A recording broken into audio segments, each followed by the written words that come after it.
of the United States of America and to the republic for which it stands, one nation, under God, indivisible, with liberty and justice for all. Good morning, Mr. Welcome, Chair. everybody. Good morning, Mr. Chair. You had the minutes sent to you. Could I get approval? We got a motion by Commissioner Wincher, seconded by Commissioner Lemire. All in favor signify by saying aye. Aye. Opposed, motion carries. Are there any additions or deletions to the agenda? Motion, Mr. Chair. Got a motion by Commissioner Jelinski, seconded by Commissioner Blaine. Any further discussion? If not, all in favor signify by saying aye. Aye. Opposed, motion carries. Next, Emergency Medical Service Week proclamation. Good morning, Mr. Chair, Commissioners. Emily Loomis is going to read the proclamation. Welcome, Emily. Good morning, Emily. All right. A proclamation by the Morrison County Public Safety Group to designate the week of May 16th through the 22nd, 2021 as Emergency Medical Services Week. Whereas emergency medical services are a vital public service, and the members of the Emergency Medical Services team are ready to provide life-saving care to those in need 24 hours a day, 7 days a week, 365 days a year. And access to quality emergency care dramatically improves the survival and recovery rate of those who experience sudden illness or injury. And emergency medical services has grown to fill a gap by providing important out-of-hospital care, including preventative medicine, follow-up care, and access to telemedicine. And the emergency medical services team consists of first responders, emergency medical technicians, paramedics, emergency dispatchers, firefighters, law enforcement officers, public health emergency preparedness coordinators, emergency nurses, emergency physicians, trained members of the public, and other medical care providers. And the members of emergency medical services teams, whether career or volunteer, engage in thousands of hours of specialized training and continuing education to enhance their life-saving skills. And it is appropriate to recognize the value and the accomplishments of emergency medical services providers by designating Emergency Medical Services Week. Now therefore, be it resolved that we, the Board of Morrison County Commissioners of the great state of Minnesota, in recognition of this event, do hereby proclaim the week of May 16th through the 22nd, 2021, Emergency Medical Services Week in Morrison County. And we call this observance to the attention of all of our citizens and encourage the community to show appreciation. I'll move on that, Mr. Chair. Got a motion by Commissioner Jelinski, seconded by Commissioner Wincher. Any further discussion? Mr. Chair, Commissioner Jelinski. second to none operation in Morrison County, our EMS system. EMS Week, to me, is extremely special, and as it, in my opinion, should be for every resident in the county. Why? Because you never know. You just simply never know, and you don't know what time it's going to be. You don't know what day it's going to be. You don't know if it's going to be snowy. You don't know if it's going to be rainy or if it's going to be 80 degrees outside. But our first responders, our EMS people, are there for us and operate in a first-class manner. And I can only say thank you very much, Emily, for everything that you do. Thank you. Anybody else got anything?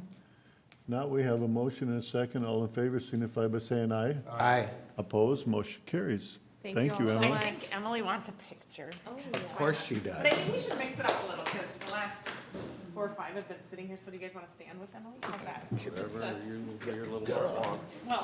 we can mix it up.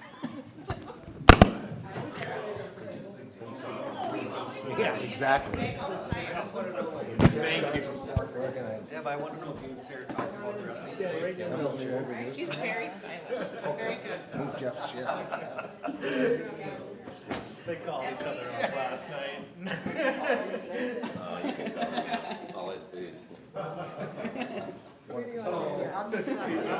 Look at that, now it's even it out. As long as Jeff's in there, that's As all. long as Jeff can. Everybody? That way? You went the wrong way. Stage All left. right, Standing was a good idea. say no mask. Can't see Randy. You know what, girls, ladies, sit down. Was that, the guy stand behind you? That would be much better. Yeah. We're gonna get this done. I'm just trying to mix up the picture. I could stand on my head and do it. No.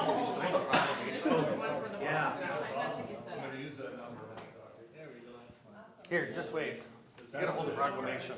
You guys just look like you're sitting there. I think you still want them centered on the picture. Yeah, I know. Oh, you guys, this is good. Good stuff. All right. Thank you, lady. Thank you very, very much.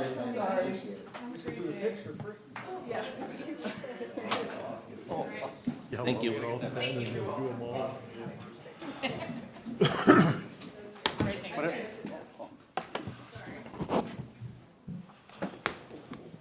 All right, Mr. Chair, the second proclamation we have is May as Foster Care Month, and Julia Wise is here to read it, and Krista Tyson is here also. They both do the work, but I do have to say that this is Julia's swan song, so she is retiring at the end of July and has done this work for a long time. Oh, thank you. Good morning, everybody. Good morning.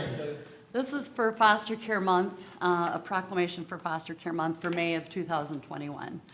Whereas the family, serving as the primary source of love, identity, self-esteem, and support, is the very foundation of our communities, our state, and our country. And whereas in 2021, Morrison County Social Services currently has 44 licensed family foster or relative foster families who have opened their homes and hearts to children whose families are in crisis, play a vital role in helping children and families heal, reconnect, and launch children into successful adulthood. And whereas Morrison County Social Services currently has 45 licensed family foster care providers who have opened their homes to provide a family environment to individuals with developmental disabilities, mental illness, or who are elderly. And whereas there are numerous individuals, public and private organizations who work to increase public awareness of the needs of children and adults in foster care, as well as the enduring and valuable contribution of our foster care providers. Now therefore, we, the Morrison County Board of Commissioners, do hereby proclaim May as Foster Care Month in Morrison County and urge all citizens to volunteer their talents and energies on behalf of children and adults in foster care, foster parents, and the professional staff working with them during this month and throughout the year. Adopted this 18th day of May, 2021. Okay, could I get- So moved, Mr. Chair. Mr. Chair, I'll second that. Got a motion by Commissioner Lemire, seconded by Commissioner Blaine. Any further discussion? Commissioner Wincher. Thank you, Mr. Chair. Julie and I, we met years ago, you know, probably when you were first starting over foster parenting. We took on foster parents, so I'm well aware of that. And again, we will miss you, what you do here for the Thank you. county and everything. And also moving forward, this is a very important thing that we here at the county do for these children. And hopefully someone in the background will be able to take over what good job you've done. Thank you, Randy. You bet. I would agree with Commissioner Wincher. Thank you very much for your years of service. Thank you. Congratulations, Julia. Thank you, Jeff. So we're gonna get a picture with Julia? As if soon you as we're could- done voting. Thinking we will We have a- eventually, but. We have a motion and a second. All in favor signify by saying aye. Aye. Opposed, motion carries. Commissioner Blaine, I think, wants to get his picture. And I don't want to say that Julia's been doing this a long time, but I think she might have licensed some grandkids of grandparents she licensed, so. Yep, I've licensed homes more than once. So we'll use the chairs again. Or what? There's two, there's two, there's two, there's two, there's two.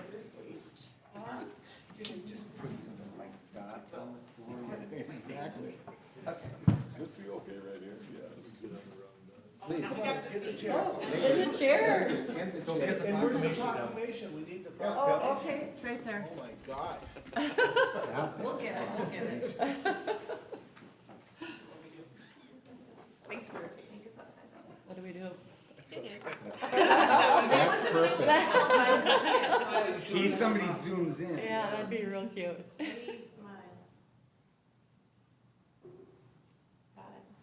Thank you very much. Thank you guys. Thank you so much.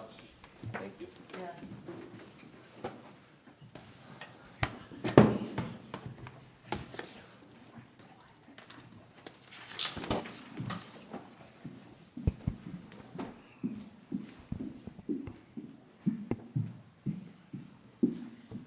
Next, we've got Camp Ripley. General Cruz, welcome.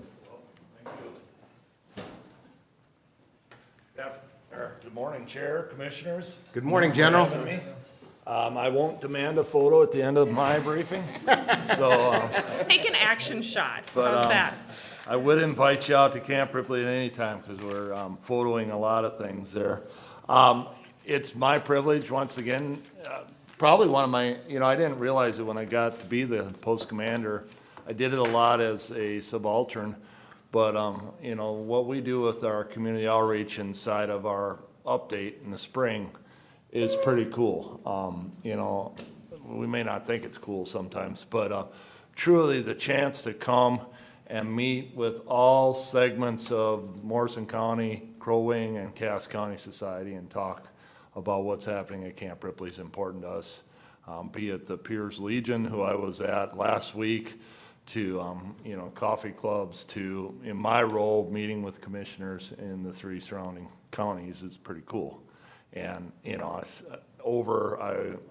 was in the first in-person meeting at the Brainerd City Council, one of the first open meetings for Cass County, and now here. So, that's the other piece that's been exciting this spring, is to see the opening up of our society again as we get rid of this plague. And so, excited to come and, talk a few minutes about one of the places I'm most proud to be a part of, which is Camp Ripley. And so, once again, if we go to slide 2, you've seen this probably 4 times from me. But Camp Ripley exists to prepare our soldiers for our nation's worst day, to prepare your National Guard for the state's worst day. And unfortunately, this last year, we had several episodes of that.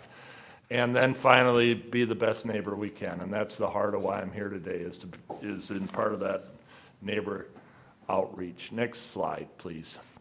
So just a reminder who my boss is. Major General Sean Mankey took over from General Jensen last summer, and he's the Adjutant General now, working as the Commissioner of the Department of Military Affairs as well. And he's supported by CSM Brian Soper, who started about 18 months ago. And so they're in St. Paul working with the governor, and I'm proud to be 2 hours away from that flagpole here at Camp Ripley. So, next slide, please. Bottom line up front, you would think in a year of COVID that we probably had less economic impact, but we're pretty proud of the fact of the amount of economic impact we bring into Morrison County. And, you look at our 3-year average there is $77 million. In 2020, we spent about $93 million. And the majority of that additional is wages that went to soldiers on state active duty. We average about 800 man days of state active duty a year, and this last year we were well over 80,000. So the governor used your National Guard a lot in this last year.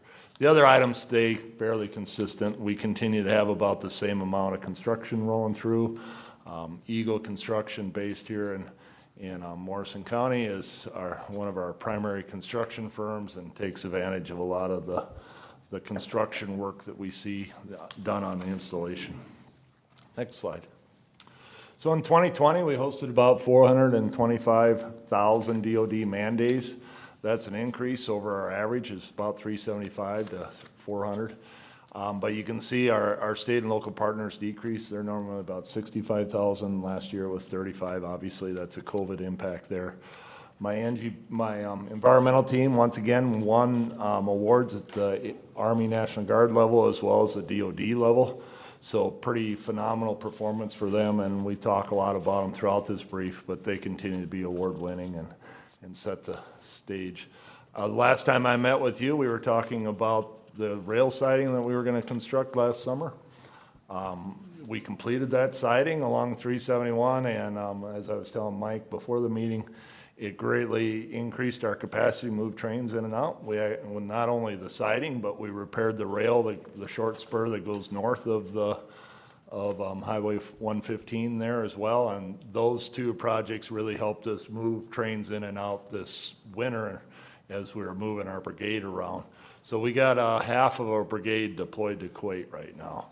And so, but unfortunately, we had to ship a whole brigade's worth of equipment around to support their mobilization, because they sent some to the port and some to their training site, and it was about all the equipment they owned. So we used the rail pretty good here in February. We've got a short rail mission here this summer with our division headquarters going to an exercise in October in in Indiana, and so their equipment will go out on rail this summer. So a cool development for us is we are becoming more of a joint installation. The fact that the Navy and the Air Force and now the Coast Guard are using us more. The Navy and the Coast Guard are coming to Camp Ripley in the winter to dive under the ice, and we worked with the Coast Guard, who had a cold water diving school in a resort in Canada, and they're moving their school to Camp Ripley. So they'll move in some infrastructure into Camp Ripley, and we'll be training Coast Guard divers on how to do cold weather diving, under ice diving, that kind of stuff, predominantly at Ripley. So pretty cool. And then the Air Force unit there, the 123rd Contingency Response Group, Guard unit out of Kentucky, their job is to set up airfields in the Arctic regions, and so they picked Camp Ripley as a place to start learning what cold weather is like. So they were here in the early February trying to figure out how to make their generators work without them gelling up and things like that. And so we're excited to see Camp Ripley get a little more flavor of the winter operations training that we used to be very predominantly heavy in the 80s, and we're going to continue to drive towards that vision of training more in the winter. Throughout the civil disturbance and the COVID response, we were the central hub for logistics throughout the state and medical support. We activated a lot of soldiers in and out of Camp Ripley throughout the year. And we just finished Operation Safety Net last month, which was another big mobilization of soldiers. Meanwhile, we did mobilize on the federal mission 800 soldiers to go to Africa in June. So they were the first element to really mobilize out of the Minnesota National Guard in the COVID environment. We were able to bring them in, put them in a safety bubble on Camp Ripley, figure out who was COVID positive and get them out of the formation. And that formation was very successful in being able to train to go to Africa. They went to Africa for 9 months. They just returned here this last month, and very successful mission. And then finally, we did the same kind of thing in July with our Armor Brigade as they went to the National Training Center. So they all flowed through Camp Ripley for initial COVID testing. We isolated the positive soldiers at Camp Ripley and then pushed them on once they were done with their isolation. And we conducted the first successful Army major exercise, the whole Army, in a COVID environment by sending our brigade to the National Training Center in Fort Irwin, California. So the Chief of Staff of the Army still talks about that whenever he has a meeting with Guard members, how the Red Bulls did such a great job last summer. Next slide. So 2020 has been an interesting year for the Guard on the state side, a lot of different response to civil things. Obviously with George Floyd's death in last spring and the subsequent riots, we had to mobilize pretty quick. I never thought I'd hear a request from the governor to mobilize the entire Guard, but that's what we dealt with last spring. So we had almost 7,000 soldiers mobilized. A lot of those soldiers were already at Camp Ripley. There were 3 battalions training on Camp Ripley that Friday morning when we mobilized them. They had put away the equipment they were training on to go to the National Training Center, dig out equipment that was already packed to go to the National Training Center, and figure out what vehicles they were going to take to St. Paul. And we were pretty proud of the fact that we were able to mobilize a large force of that team within 12 hours, which, in reality, we're supposed to have a little bit more notice than that and how bringing the Guard on to help. And so Camp Ripley played a role providing cots and MREs and the logistic piece as well throughout that whole piece. And then on the back end, all those soldiers got COVID tested coming home, and we were pretty pleased with our ability to bring some calm to the Minneapolis area there last spring. Next slide. Meanwhile, as we helped the state fight COVID, we had all sorts of different teams out throughout the whole year. A lot of our medical personnel spent most of the year on state active duty. We had almost 200 soldiers that worked with community-based testing. The first instance of that was over the 4th of July weekend. I went and saw a team that was at Fargo-Moorhead area, setting up a testing set at the Moorhead Armory, and that was kind of the start of about 6 to 8 months for those people on state active duty doing community-based testing sites across the whole state. Meanwhile, about 300 soldiers last fall was the start of our effort to support long-term healthcare facilities, so 21 different sites, the 300 soldiers supported 21 different sites of long-term healthcare support. And then with the implementation of the vaccine, we've been very busy helping run vaccination effort sites this spring now. Meanwhile, Camp Ripley maintained a isolation support facility on the installation throughout the whole time because those medical responders occasionally did get exposed to COVID and became positive, and we needed a place to put them, and so they stayed in Camp Ripley for that. And then Camp Ripley was also, as part of its logistical mission, pushed a lot of medical PPE and medical supplies out of the installation in support of that. Next slide. And then finally, this last month, we spent a lot of time over the winter planning what we were worried about with the trial of Eric Chauvin in Minneapolis, that we wanted to prevent another instance like we had last May and June. And so that turned into Operation Safety Net. And we mobilized about 3,500 guardsmen to support that activity down in the Twin Cities. And we're very pleased with the amount of calm we had. Obviously, the event in Brooklyn Center surprised us and had us moving a little sooner than what we had planned. But we were able to provide some support to the law enforcement agencies across Minneapolis and the Twin Cities area. And Camp Ripley played a role again of providing all the infrastructure on the inbound and outbound. Most of those soldiers started at Camp Ripley, got in processed into the state active duty process, and then went out of state active duty on the backside through Camp Ripley as well. Next slide. You're probably well aware of this as the commissioners, but this is part of my public education effort on just how does the Guard come to help a community. And we like to help communities when, typical missions we see are winter storm response or flooding or wildfire. Civil disturbance is probably the least popular mission that we could respond to. Some of those tasks we do on the right there, obviously we're very good at traffic control and routing people around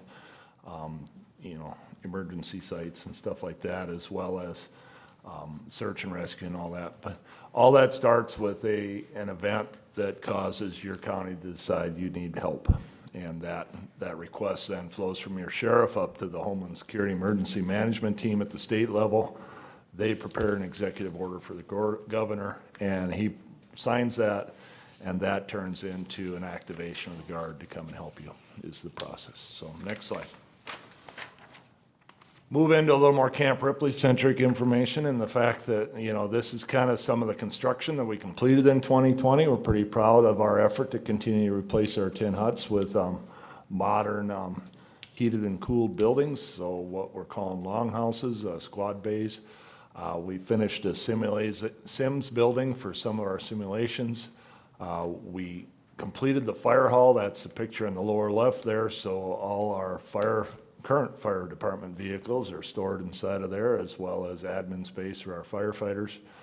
And worked through a bunch of other improvements in various other buildings, and we continue to improve our microgrid on the installation. We finalized the install of the last generators at our substations. So the next step this next year will be buying the SCADA system that'll allow us then to balance the load between the 3 substations on the installation, all in the effort to try to be prepared that if we have to go off the net, we can, between the solar field and our generators, continue to be that island in a storm for the community where we have power and are capable to continue to our efforts of supporting. Next slide. So in 2021, we're pretty proud of the fact, the picture on the left there, or the only picture, is of Nelson Hall, our historic building, what was the historic post headquarters. We asked the DNR to leave there, and we put them in some other facilities on the installation, and we're gonna put some money into Nelson Hall and renovate it to be the new post headquarters again. And so when you come to see me here in hopefully the summer 2022, winter 23, we'll meet and greet you in the new post headquarters. Some bonding money that we got out of a bonding bill about 3 years ago was the Joint Emergency Response Training Center, what we call a JERTEC. That's being located in the center of our emergency vehicle operators course. It's a bunch of different apparatuses for firefighters basically to work on, but it's a train car that can simulate an oil spill out of a train car, the natural gas valve heads and things like that that fire departments might have to respond to in an emergency situation will be there as we continue to build our training apparatuses for the state agency side. We're working through some other buildings across the installation, building some more vehicle storage areas in Area 17, new dining facilities and headquarters buildings in Area 5 where we put longhouses, new headquarters building in our Area 9. And then we're building an addition or a second building next to our fire hall, and that's probably about 50% complete right now. When complete, it'll have 3 bays for 3 firefighting vehicles, but it'll also have all the life support that our full-time fire department needs. And if you didn't, I've told you before, I'm sure we have one of the few full-time fire departments north of the Twin Cities. About 17 full-time firefighters work for me on Camp Ripley on 3 shifts that are 24-hour shifts, and those dedicated firefighters are waiting for, they really support me in my airfield, I guess, is the primary piece of why we have them there, but for the community, they have a section that they worked with the sheriff, so they're responsible for a section of 371 in the Fort Ripley area. And great example was, I think it was 2 nights ago, I was sitting in my yard and I watched 2 of my trucks leave to respond to a house fire in Fort Ripley. They got there probably about 10 minutes before the Little Falls Fire Department got there. And when I was talking to Pat Boone, that 10 minutes is pretty significant in a fire event. They probably saved the house because they were able to get there first. And so I'm pretty proud of our ability to have that memorandum of agreement to allow them to respond into the community. And then finally on the bottom there, we've got 2 softball fields we're renovating, hoping we can get that done so by next spring we can maybe offer them not only for soldiers to play softball on, but to the youth sports process here in Little Falls, because I know that baseball fields are always at a premium as well. Next slide, please. So in the bonding bill this last year, the museum was able to secure some funding for a new museum. We're pretty excited. They picked a designer architecture firm that we'll start to work with now this summer on the design of the new museum. I see that opening sometime in 23 or maybe the spring of 24. You can see on the orange there in the map on the left, that's the location of the land that was donated to the museum by the farmer that owns that land plus all the land to the east there. So the potato farmer there, it's located just east of the Minnesota State Veteran Cemetery, so it's going to be an awesome location for visibility of people running up and down 371. And for me, it's great to get it off of the installation and hopefully have people be less intimidated to come visit the museum. We're going to put some guard money into it as well, and so inside of that museum will be our visitor registration center for Camp Ripley. So if you're coming to Camp Ripley and you're not a normal employee, you're going to stop there and get a visitor pass. It'll also have our ID card station, so if you're a veteran, you no longer have to come onto Camp Ripley and search where to go to get an ID card. You'll be able to just get it right there. And then we'll put our recruiters there, so hopefully, kids that are hoping to join the guard or probably have a little more ease of access and maybe a little less intimidating access as well. So next slide. So we look ahead to we're right in the middle of this quarter 3, so we're in May right now. May's probably our biggest month this quarter for activity on the installation with about, looks like about 38,000 man days over the month of May. Right now I got a National Guard MP battalion from North Dakota. I got a National Guard Aviation Battalion from Nebraska, and we had some Reserve Marines training there, so really starting to get that regional focus back into training and use of Camp Ripley as well.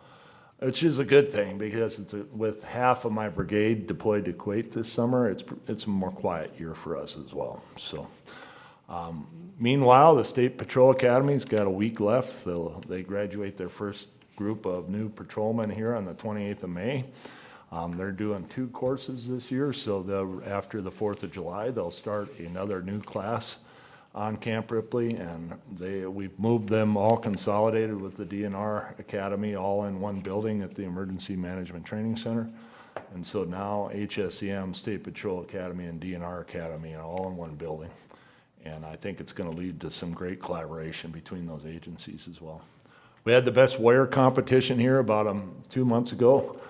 We picked a kid by the name of Jake Ellenson to be our best NCO out of that competition.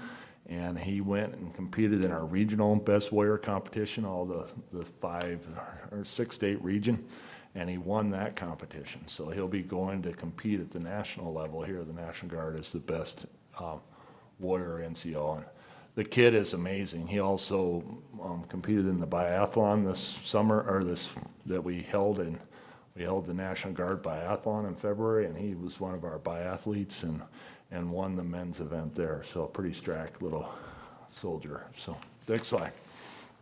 So we look into the 4th quarter. Obviously, August is our biggest month for military training. I'll have 3 field artillery battalions at Ripley in August, so we'll make some artillery noise that you'll hear. We're pretty excited about the fact that we'll be able to host in July our youth camp. We didn't have that last year, but we're gonna turn it back on this year in a little more COVID dispersed manner, but we're excited that we can bring our youth back on the installation as well.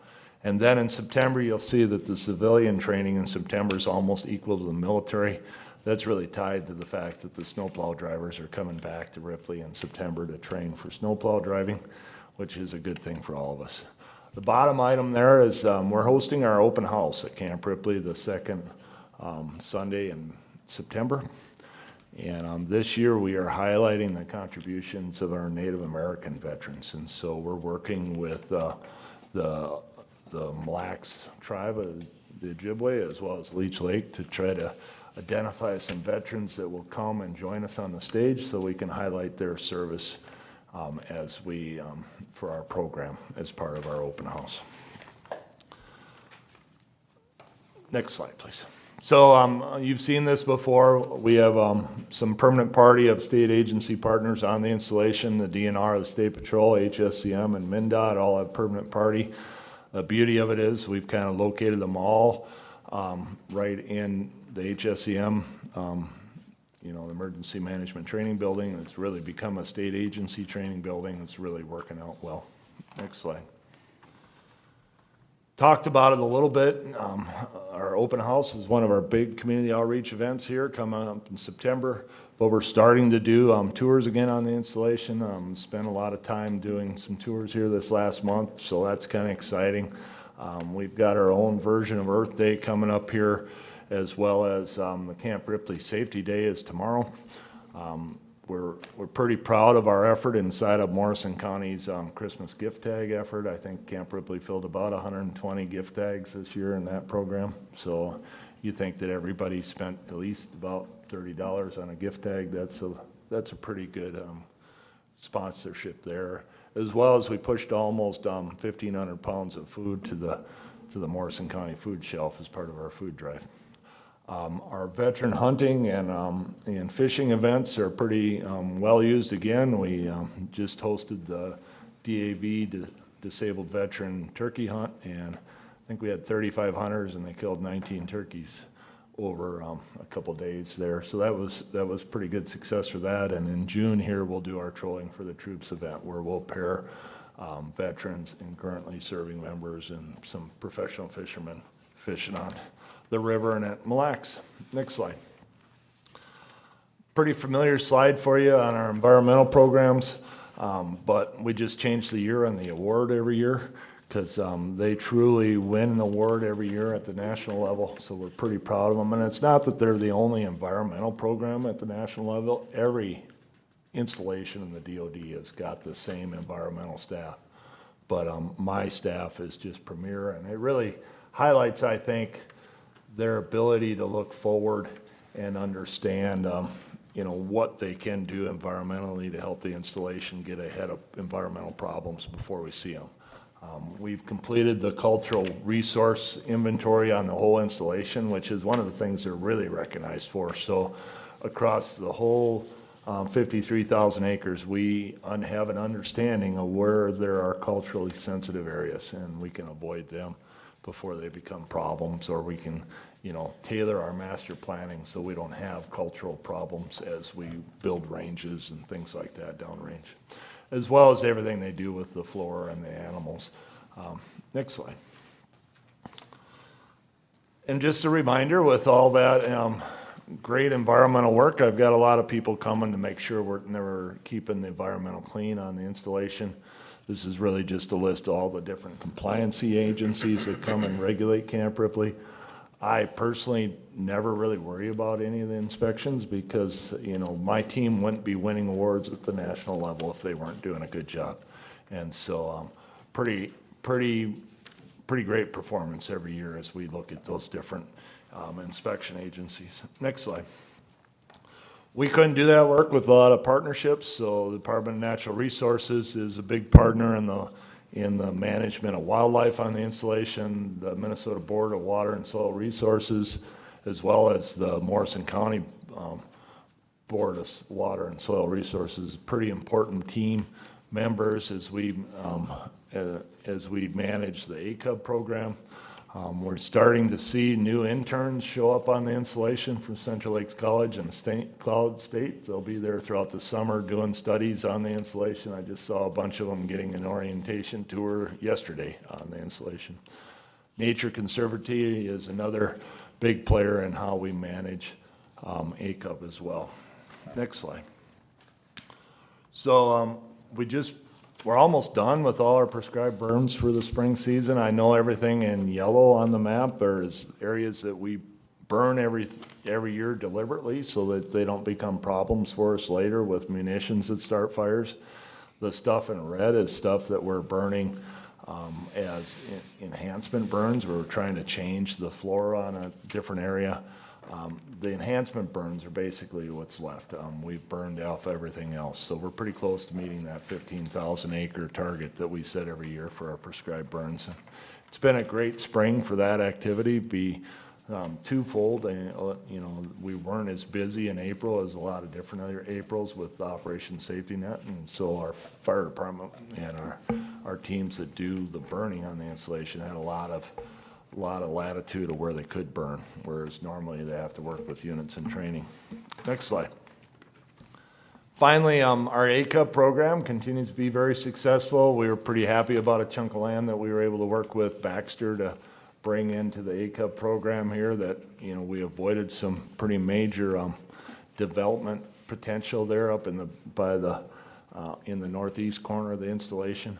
In 21, we're seeing about $3 million of funding coming from the state and federal to support the ACUB program. I was just talking to the Board of Soil and Water director here, and we've got about 25 landowners in Morrison County right now that we're working with to enter their property into ACUB just this year. So we continue to pump some income into the local economy through the ACUB program, and obviously I get the benefit of having a easement on the land that prevents development, and that's pretty important to me to protect Camp Ripley and the millions of dollars of resources we've invested there from encroachment. So that's pretty cool. Next slide.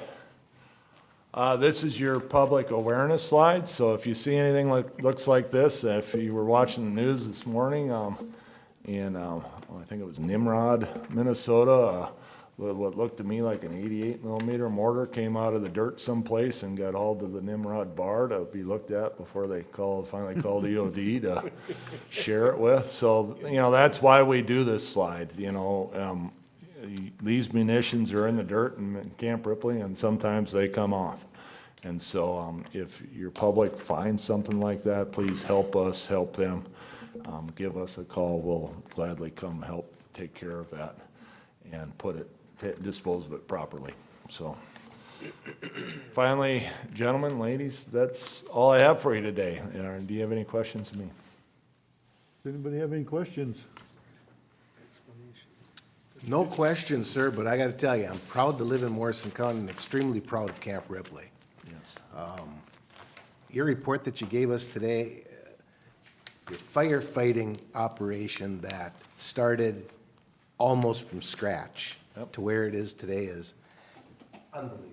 Yeah, it started with a vision that wasn't mine, which is a shame, because, you know, I like to take credit for things. But truly, Jeff Turner was, you know, pretty pivotal in getting that. And it really started with some, you know, some financial people doing the right thing. There was a line in the Army budget that talked about firefighting that we had never really put a request against, and they did one year, and they were successful getting money, and that's built a fire department with lots of full-time employees and higher quality equipment than any fire department in the local municipalities can afford.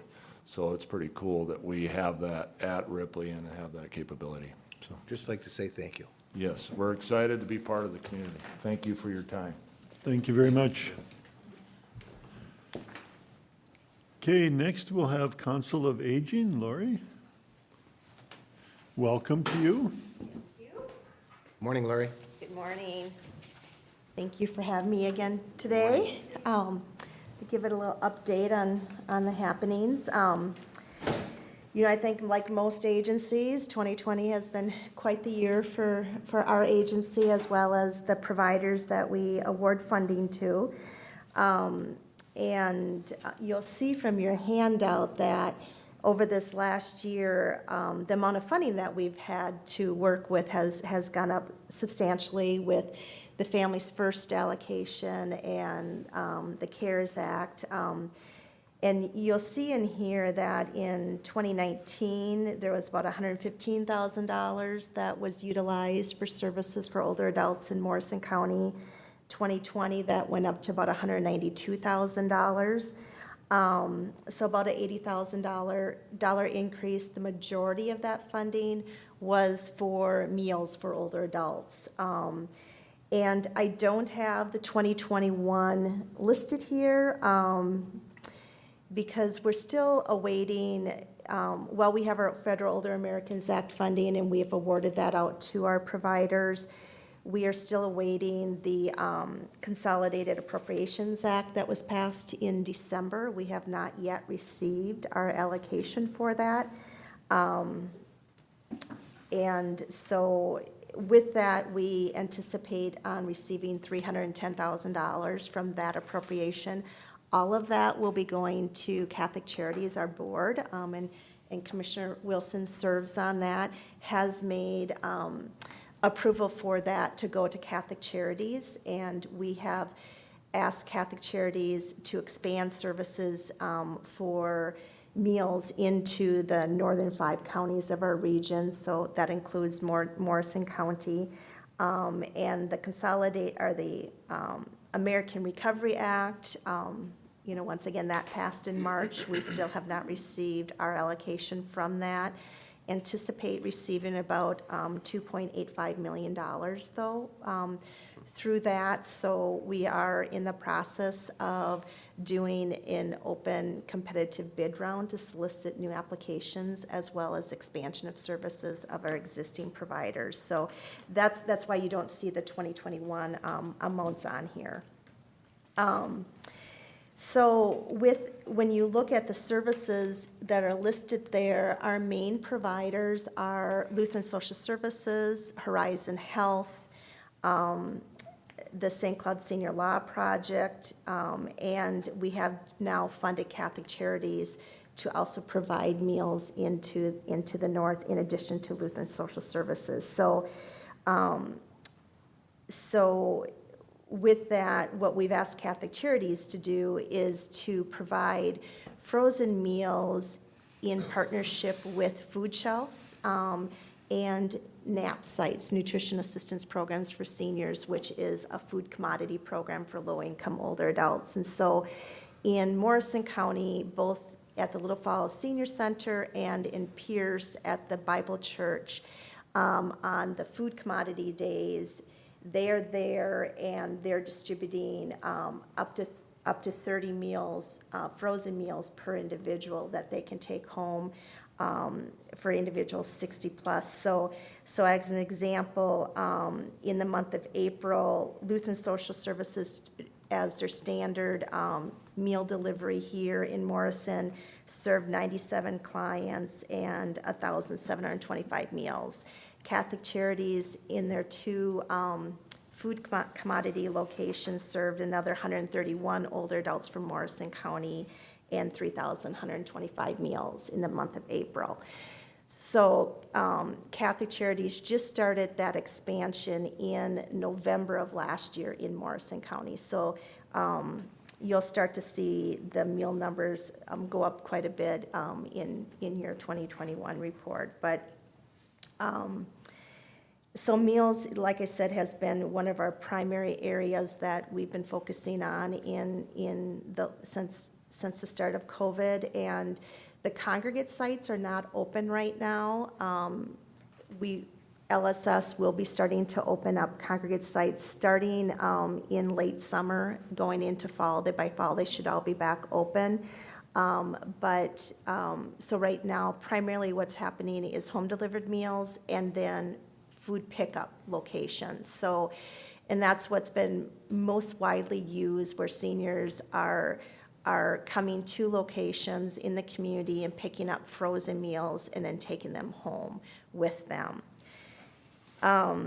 You'll see on here rides. There's 45 individuals served with 520 rides. This is about half of what typically is done. And that is because at the onset of COVID, most of the rides that Horizon Health provides is for medical appointments. And there was, you weren't having planned procedures and that happening. People still aren't going to the doctor's appointments as much as they had been in the past. But I know that over the last couple of months, Horizon Health has done a sizable increase in rides, especially for vaccine appointments.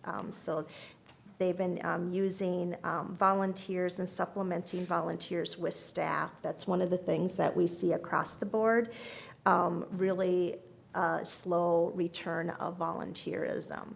And so that's something that they're all working on. In homemaker services, 20 individuals with 228 homemaking units. This is actually, the year before, they only served 8 individuals, so this is a pretty sizable increase. Most of this is for grocery shopping, taking people, either taking them to the grocery store, or during COVID more, it's been their staff has gone out, done the grocery shopping for the individuals and brought them back to them. Legal services, you'll see 43 individuals with 217 hours. And then telephone checks.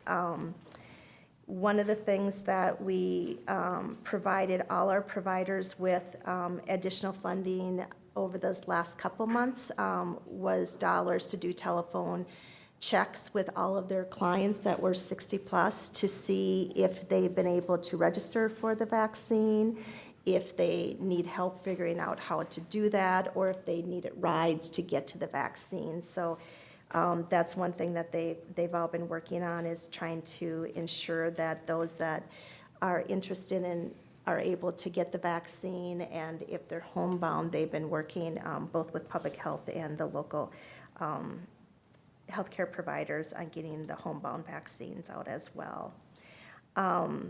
In May, we just awarded a new contract to Horizon Health to implement PEARLS, which is an evidence-based program focused on doing one-on-one counseling with individuals with mild to moderate depression or anxiety. And Horizon Health has their staff that's getting trained in that, and they'll be working with Dr. Peter Nivert who is a psychiatrist here in Little Falls, on implementing that program. So they'll be going through the training in the next month and a half, and they hope to start to implement that program and launch it by early summer.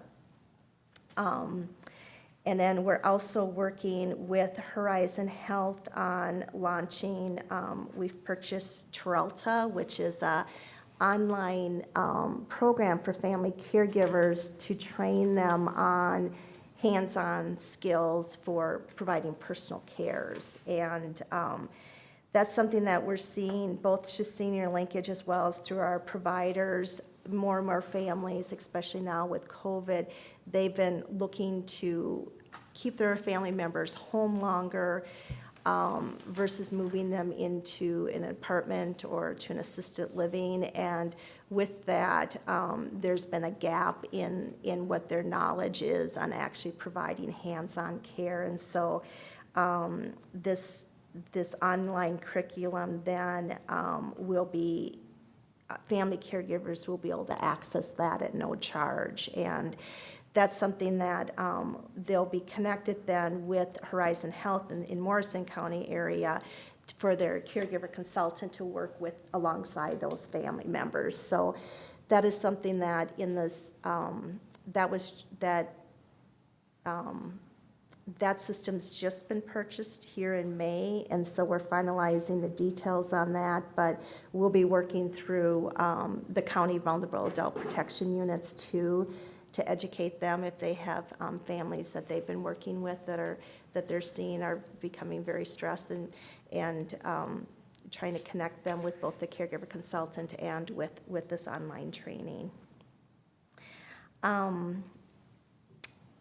And with senior linkage, we have not been able to provide in-person assistance.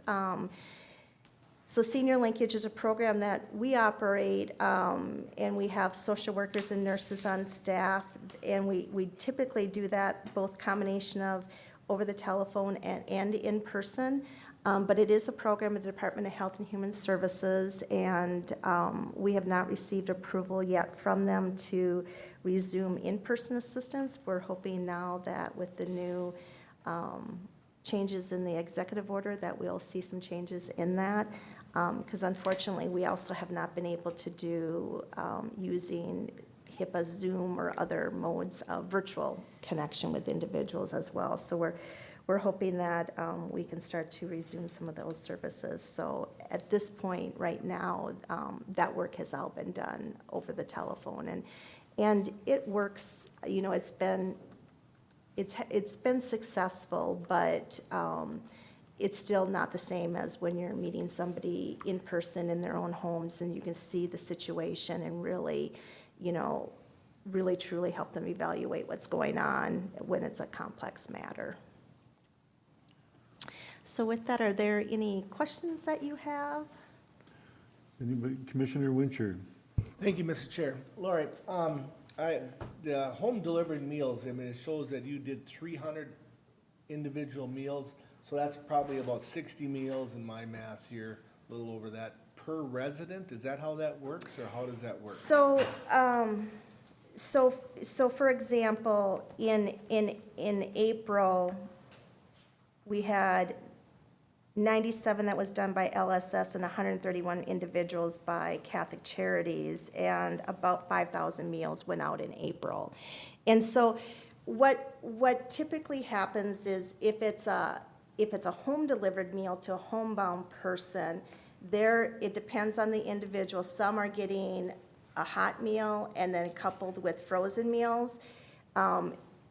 Normally, home-delivered meals are daily hot meals. However, since COVID has hit, many seniors have not wanted that daily contact, and so the programs have used more frozen meals.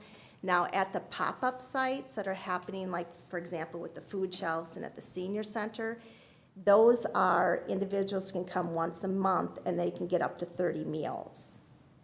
Frozen meals. So they're meals that are made by scratch, and then they're frozen. Because I had a couple individuals over the last year, I mean, not too many, but they were a little disappointed in the meals. And where do they come from? Are they made right here in the county, or do we get them out of the county? So it depends on which provider they receive the meals from. So from Lutheran Social Services, they are made at the Little Falls Senior Center. They may be made in Eagle Bend, and the senior center may be warming them. I'm not totally sure on that. And in Catholic Charities, they're actually cooked at the Whitney Senior Center in St. Cloud, and then they're frozen. So it depends, there's two different providers that the meals are coming from. Yeah, the big, I mean, again, that's Mm-hmm. how many you delivered. I mean, it's a blank in the wind, but still, it's, they liked the food, but it was cold or whatever. I don't know. I mean, they're just, again, a couple individuals. They like the hot, and Yeah. all I can do so much, I guess, so. Well, so the struggle that the programs are running into right now is that when they've tried to move to daily hot, they've had very few seniors that have been willing to have daily meals delivered to them, which I have found that to be very interesting. But so as, as things start to reopen up more and more, we're hoping to get them back to daily hot meals for the home-delivered meal clients. As long as we're able to do the pop-up sites in partnership with the food shelves and with the NAPS programs and do the frozen meals, we will. One of the struggles we'll run into with that is the funding level, because those all technically get classified as home-delivered meals, and our home-delivered meal allocation is a lot smaller than our congregate, so. And my final question is, if a person wants to, I'm sure there's things that you have to qualify for to get some of these meals and that sort, and the individuals who serve them or deliver, are they volunteer, or are they part of some organization? So- And I'll yield back to you. Yeah, so with Title III funding, their only eligibility is 60+. So now they may be receiving meals through the waiver, and then there is eligibility both in terms of their frailty and their income. But with Title III, it's only 60+, and then they're on a donation basis. So it's not means tested, there's no income and asset. However, with the Older Americans Act, we do try to target low-income seniors, which is why we're trying to target, for example, in terms of the meals in partnerships with food shelves and that. But the 60+ is the only eligibility. And then the final question, who delivers these meals? So it's a combination, right now, it's a combination of staff and volunteers. But ideally, the service is primarily done by volunteers doing the delivery. And if I want to become a volunteer, and you don't mean to take, how do I become a volunteer? So you can contact Lutheran Social Services, or you can, for example, in Little Falls here, you can, connect with the senior center, and they have a site coordinator there, and they're always looking for volunteers. Thank you, Mr. Chair. Yep. Thank Thank you. you. Does anybody else got any questions? Larry, I just want to thank you for all the things that you do out there. I know the seniors are very well covered. Thank So, you. Thank you very much. Thank you, and thank you for the support from the county. Thank you. You guys need a break? Are you okay to keep moving? I could use one. Okay, let's take a 5-minute break, and then we'll go to soil and water.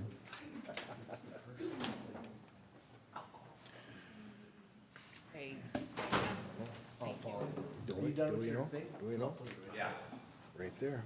and I'm going to Don't ask me. put up my little thing.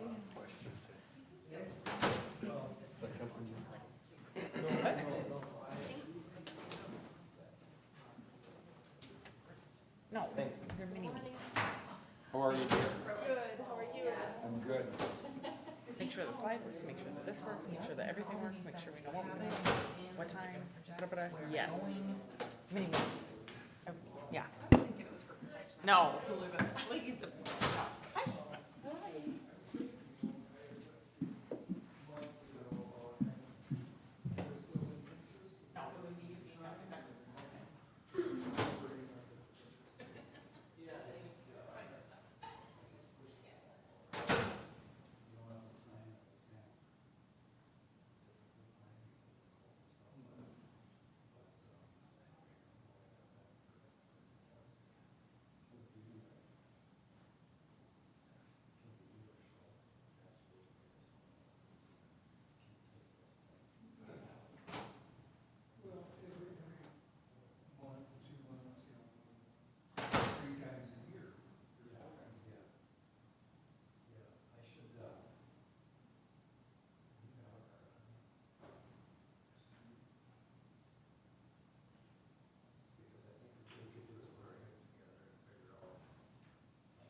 Wish I could get a cup of coffee out of it.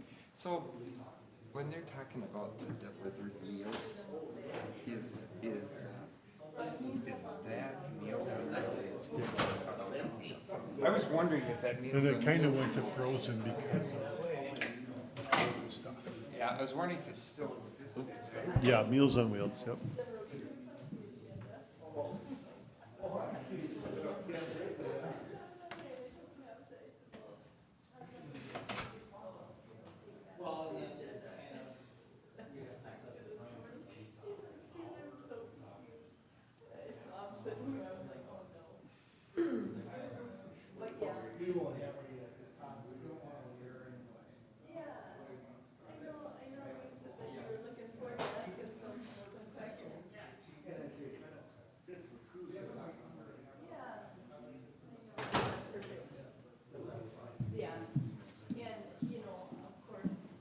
I don't know if I officially get a vote on the break, but thank you.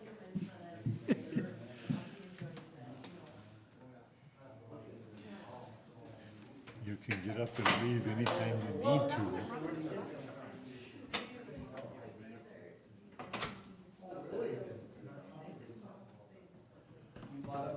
Jack, is it easier in person, or is it easier to listen to the tapes, or It works both ways. I mean, get a feel for things when you're here? yeah, you get a feel for things a little better here. Yeah. It's nice to be here, but, I mean, it works at home too, because, I mean, I can usually hear everything pretty well and everything, so it's good, it's a good system, because like I said last week, it's a good system, because if I were to, like if I would've woke up this morning and not felt well, I could just, Yeah. stay at home and I could still be covered, and so, Yeah, yeah, it works out nice. that's been one nice thing about COVID, is we've learned other ways of doing things. Right, That helps everybody out. right, exactly. Shannon, how you doing? Good, how are you? Good, nice seeing you. Good to see you too. How's the baby? Oh, my goodness. Or I should He's say still good. babies. You know. Yeah, the babies. They're all, yeah, they're doing good. The little one is the least of my troubles. Yeah. Okay. Do you have any that are 15, 16 yet? No. As I hear, if they're easy at the beginning, that age it goes off the rails.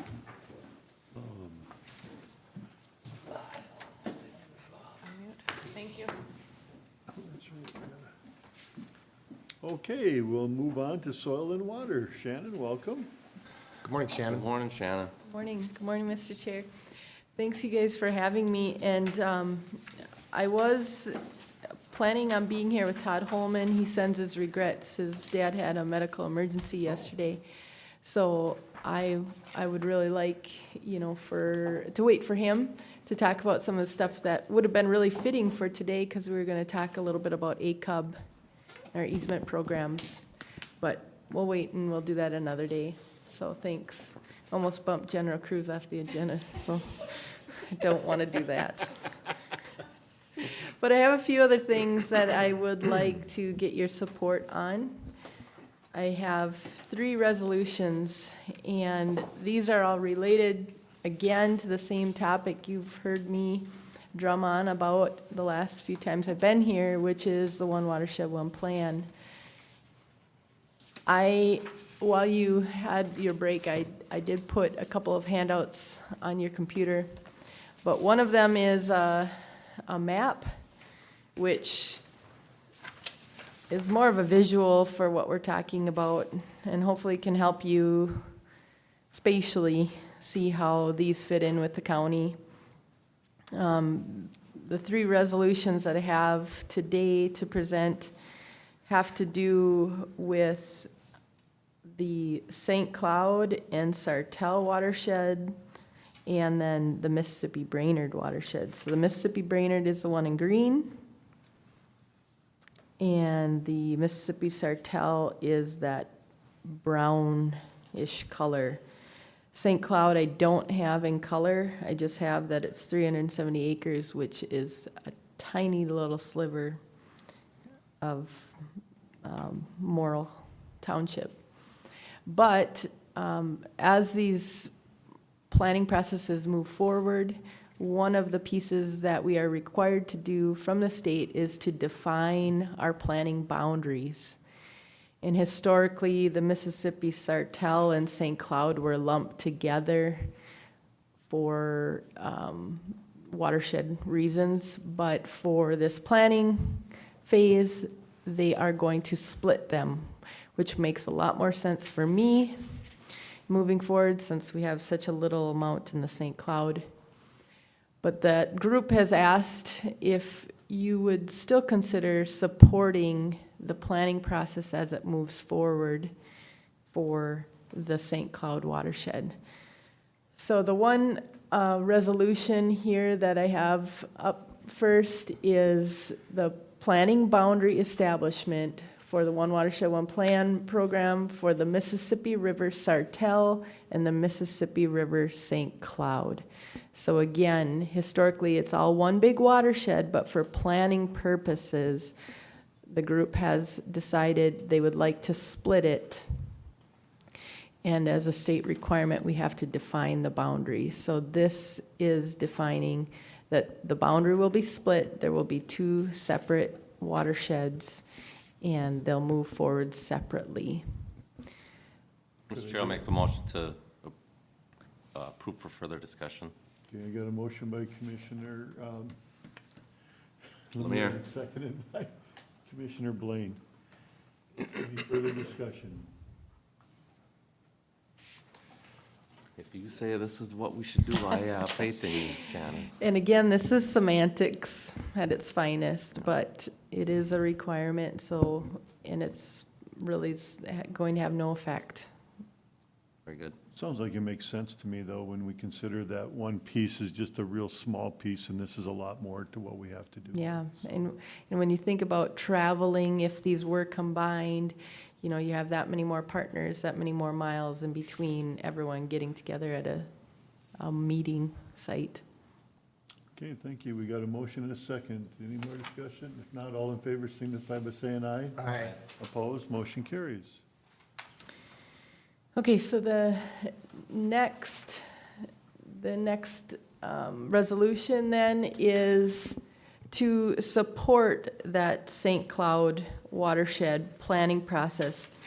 Now, this does not mean by supporting it that we are going to attend or even sign a memorandum of agreement. I would not, at this point, recommend that because it is just, like I said, 370 acres of Morrison County. But since it does touch our border, and the group did ask me to bring this to your attention and ask for your support for that planning process to begin. I'll move on it, Mr. Chair. We got a motion by Commissioner Jelinski, seconded by Commissioner Winchell. Any further discussion? Commissioner Winchell. Thank you, Mr. Chair. Shannon, on this here one, when you say support, there's no money gonna be exchanged, or they're not gonna ask us, okay, now here it says you support this. And who's this committee that you talk about that they're recommending this? Yes, good questions. So there is no money tied to any of these resolutions, and there won't for the planning process. There would be another opportunity if we wanted to sign a memorandum of agreement for all of these. I was not planning on bringing the St. Cloud one to us, I've told them. And by them, I mean the other counties and soil and water districts that would be involved in the St. Cloud. The main one is Sherburne County, but it would be Benton, Stearns, Sherburne. So when I'm referring to them for the St. Cloud, that's who I'm talking about. Does that answer your question? But never going to be any money tied to any of these planning process. If we do sign a memorandum of agreement, we are saying we will participate in the meetings or send our staff to participate in the meetings. Commissioner Blaine? Well, so what I was, Mr. Chair, what I was going to say is in this resolution, is it fair to say in this resolution, all we're doing is agreeing that there's 370 acres roughly that, of this watershed that will actually lie within the boundaries of Morrison County? We're Yeah. with this resolution, we're acknowledging that, but we're taking no other steps forward with this process at this time. Exactly, and that's part of that boundary resolution as well. We're acknowledging it's in the county. We support the process to move forward. Okay, any other questions? If not, we have a motion and a second. All in favor signify by saying aye. Aye. Opposed, motion carries.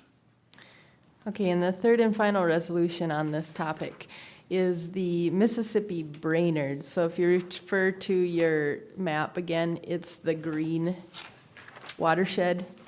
And the other counties and districts involved in this are Todd County, Crow Wing County, and Aiken County and their districts. So this is a very important watershed in the county. As you can see, it plays a pretty big role in the amount of area and the amount of landowners that would be in this watershed. This, of course, would take into account the city of Little Falls and be part of our ACUB area, part of our Sentinel landscape boundary. So this one, the resolution in front of us is for the support to move forward with a One Watershed, One Plan planning process. And I hope that in between now and next time you see me again, you guys can think about who from your group would be interested in serving on this policy committee. And then also, the next point would be signing a memorandum of agreement to participate and define roles and who actually would be serving as a policy member. Okay, can I get a motion on this one? So move, Mr. Chair. Okay, we got a motion by Sorry. Commissioner Blaine, seconded by Commissioner Lemire. Any further discussion? Not, all in favor signify by saying aye. Aye. Opposed, motion carries. Thank you, guys, and again, I'm really looking forward to when I can come and talk about something really fun next time, Shannon maybe. Dunn's got a question. Okay. Mr. Chair, I have a question on, where is the Mississippi Sartell watershed? It is that brown one. Nope, not physically. Where's the resolution to support that? That one, no one has kind of put forward the idea of a planning grant application yet. So that's why I haven't brought that to you guys yet. Would that be something your agency would spearhead because of the, I don't know, the amount of space within Morrison County? Yeah, I would look forward to that and offer that. We have, in the last go-around with Mississippi River and the MPCA, we were the lead. Okay. So it just depends on the partners who really wants to jump at that and the timing, if it works out. But that wouldn't be something we from the county would initiate or develop? Okay, all right, I just No. want to make sure there's not something we're supposed to be doing. And then ultimately, you're looking within the green for a representative and somebody from the board, I believe Commissioner Lemire, you sit on that Long Prairie River watershed. So when would you like that? You said sometime moving forward, just kind of getting an idea so the gentlemen know kind of what you're looking for when. Well, we have to have a planning grant awarded first, Okay. and that would probably not be until September, October. Okay. If we do get awarded, then Deb, you can put the heat on. Well, nope, I think there'll be fights on who's going to want to take that, so I just want to make sure they're aware of that, and then at some point in time, they'll have to decide who gets to do it, so Thank you, there Shannon. can only be one winner. You're welcome. All right. I can't wait to see who's going to be the winner. Thank you, Shannon. Have a good day. Yes, you too, you I guys. don't think it's legal to have two, to sit on two, is it? It could be a possibility. Yeah, legal, schmigo, you're fine. Only one. Sheriff's report next. It's in the bylaws. I read it. Welcome, Sheriff. Morning, Sheriff. Good morning, Sheriff. So we have the monthly report for April that we'll be going through.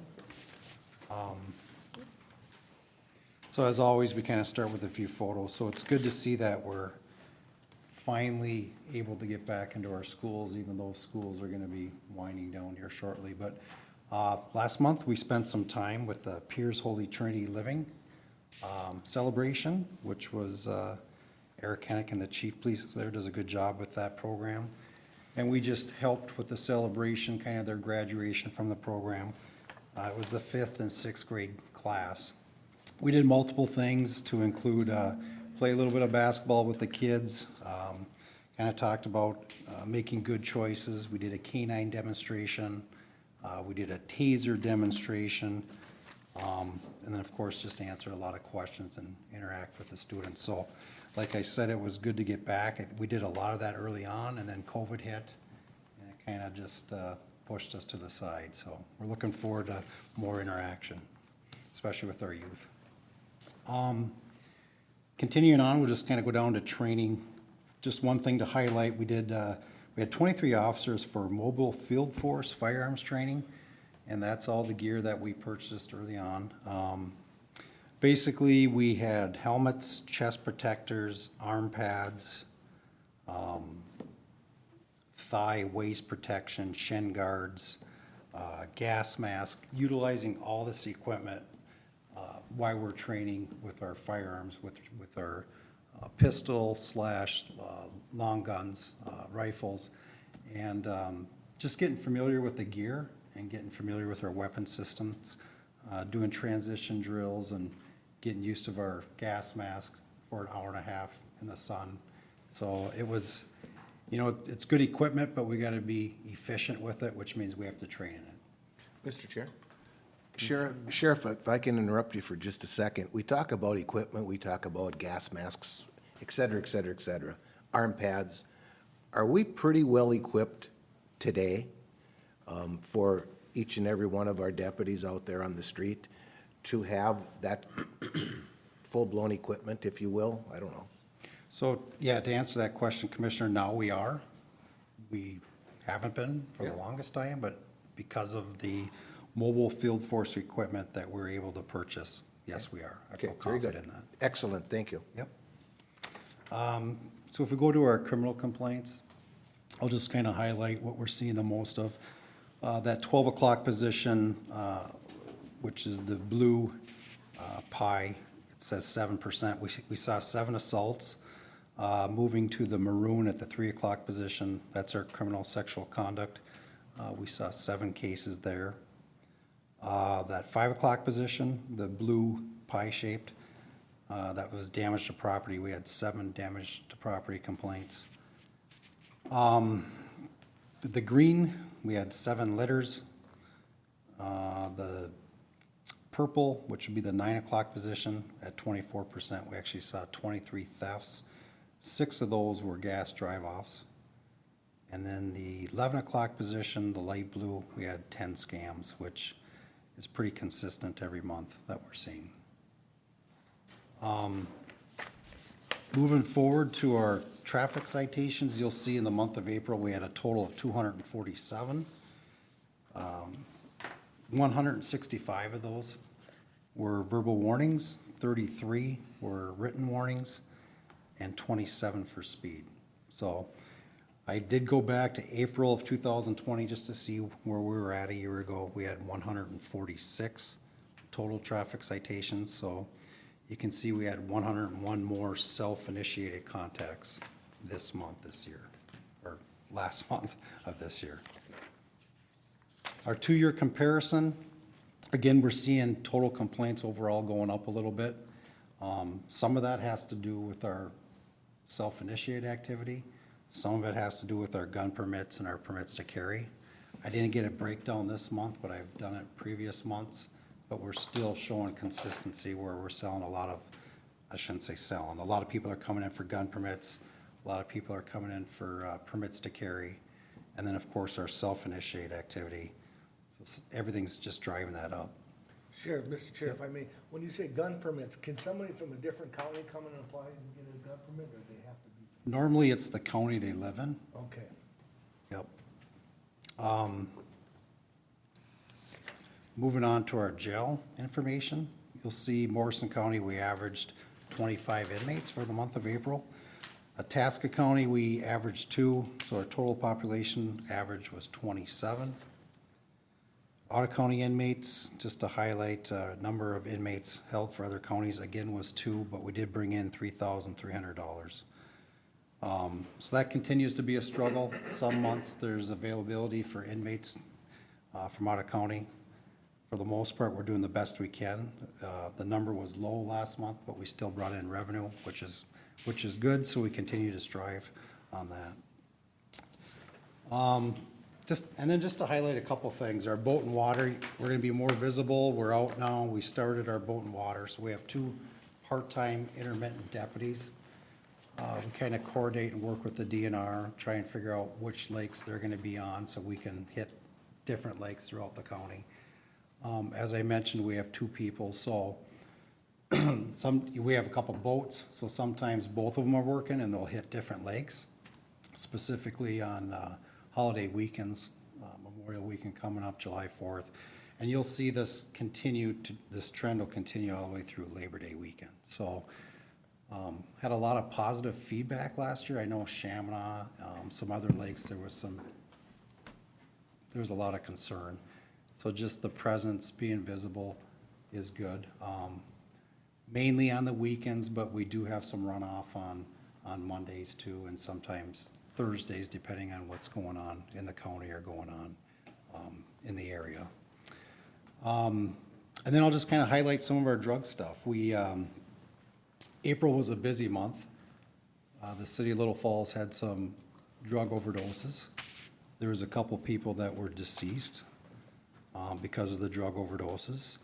So our drug investigators assisted Little Falls Police Department with those cases. And then throughout the investigation, it was later learned that there were other overdoses that ultimately didn't end in someone dying, but it wasn't reported to our agency. So they've been very busy, really tied up multiple hours because of calls like this. They also assisted with some search warrants here locally in Morrison County as well as Ottawa County. And then, of course, they continue to purchase heroin and meth is what we're seeing primarily in our county, utilizing informants. So with that, I will open it up for any questions. Commissioner Blaine? Thank you, Mr. Chair. Sheriff, I got a couple questions for you. For individuals seeking gun permits, this is permits for them to buy or purchase firearms, is that correct? Yep, there's usually a couple things that people will work with our agency with. One is a permit to purchase, just means that if you want to go to a dealership and purchase a gun, you have to come to our office. We just do a background on you, make sure you're clear, and then you get a little card where you'll have to show and display when you do your purchase. That would be for a handgun, correct? Correct. And going along the lines of the equipment and the training and that, kind of in reference to the unfortunate incident in Brooklyn Center with the officer, I was curious if your officers are equipped with both a handgun or a revolver and a taser at the same time, much in the same manner as the officer in the Brooklyn Center event. Yeah, I would say for the most part, most of our deputies, there's uniformity. Everybody's carrying maybe not the same handgun, but they obviously have a handgun and they carry a taser. We train where the handgun is going to be on your dominant side. So if you're left-handed, your handgun's going to be on your left side. If you're right-handed, the opposite. And your taser would be on your reactionary side. which would obviously be the opposite of your dominant side, but we spend hours training.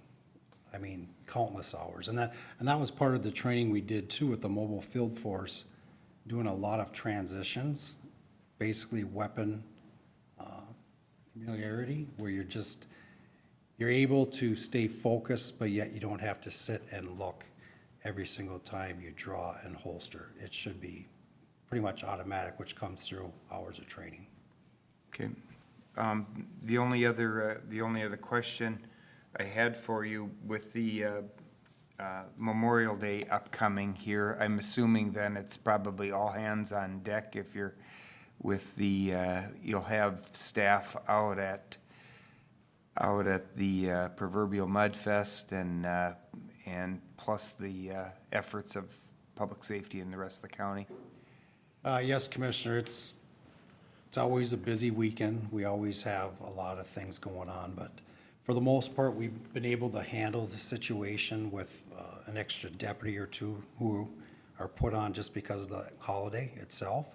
But then you're right, we have a selected few deputies who will be strictly assigned to the Mudfest event, which includes working inside the gate as well as roaming patrols outside the gate. So we'll be busy.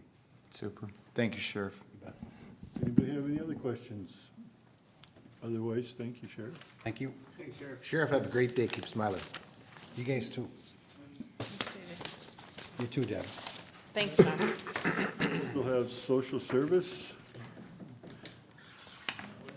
Sarah and Brad. Good morning, Mr. Chair, Commissioners. Morning.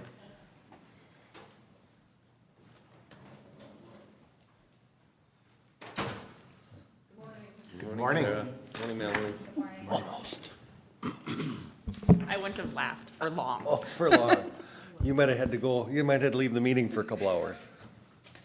Good morning. The first thing on the social service report, as you saw, May is Foster Care Month. And so I did ask Melanie and Sarah to put together information on what we have as far as licensed foster homes. So I'll turn over to them. So I'll start with the adult foster care side, and that's the program I supervise.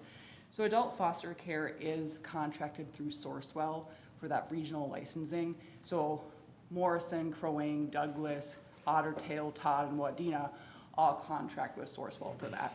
And so that's been working out extremely well.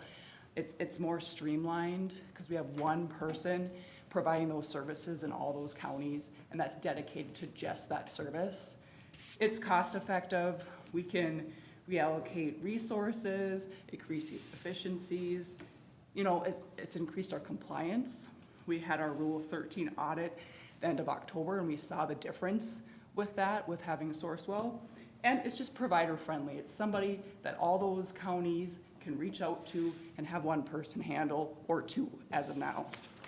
The one thing I would add too is some of these providers carry across the 5 counties, so it's one person for one provider. So that's really helped as well. Yes, thank you. And so adult foster care has 2 umbrellas. There's family foster care, which means that the primary license holder, the person that is licensed, owns and lives in that home.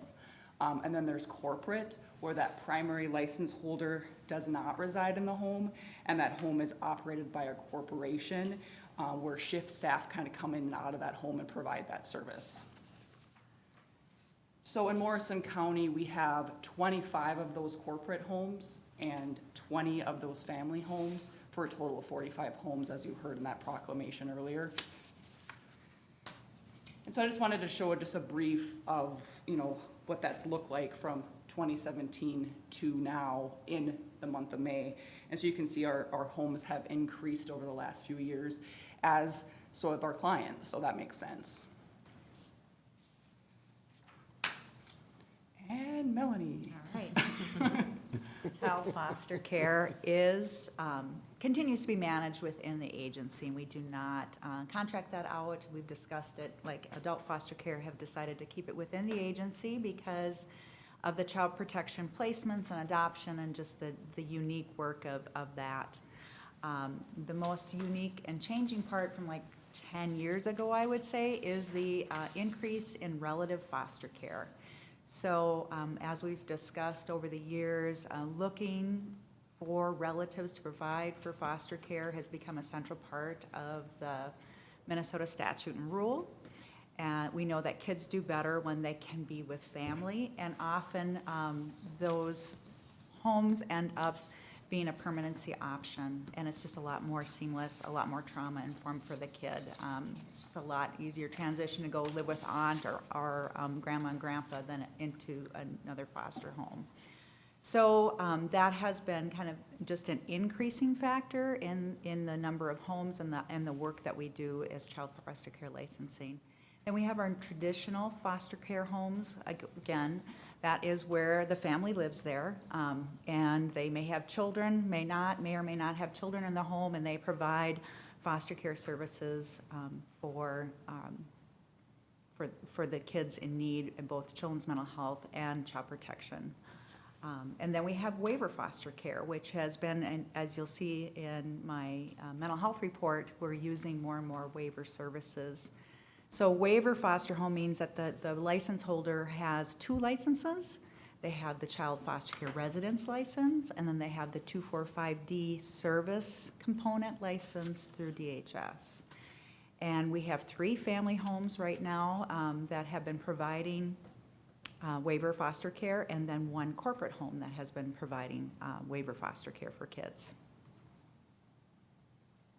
And this is just a graph of how that number shakes out. We still have more non-relative homes and relative homes, and part of that, is that when we do have relative care, as I've kind of researched that topic through the years, it's more likely to result in a reunification, and so sometimes those close, or can transition to long-term care or adoption. And so then those licenses close, of course, when they become adoptive or a transfer of custody happens. They don't continue very often to stay open, provide additional foster care services. So that's why that number is always a bit lower, even though that's a lot more time-intensive for us. This is just a slide of our foster care homes through the years here. You can see that we've dropped a bit in 2020, and that is due in part, I believe, to the pandemic, because we did not, for a period of time, at least 6 to 8 months, really take on new licenses or complete orientation. Background studies were halted, and so and people weren't looking to get into foster care unless it was something going with a relative or something like that. So that accounts for some of that decrease, I believe. Any questions? Commissioner Jelinski. Thank you, Mr. Chair. I think that I have a fairly decent understanding of child foster care. Whether I do or not is immaterial. I think I do. What happens, my question or statement is more directed towards adult foster care. Certainly, we have to meet criteria. And once criteria is met, do we have a lot of adult, or do we have, what's the age range for adult foster care? Do we start at age 18? And let me just suggest that, do we have any 80-year-olds that are in foster care? We do have 1 home that provides to the elderly, and so yes, we do have actually 1 that provides to the elderly waiver, so that over 65. Okay. So not many, because many of those folks are in the long-term care facilities, Yeah. assisted livings, those sorts Yeah. of things. We do have 1 home that provides that service, yes. So if we were to look at a graph, are we at 18 to 80? Yeah. I mean, it's across the board depending on disability. So, Okay. We have 18-year-olds that are transitioning.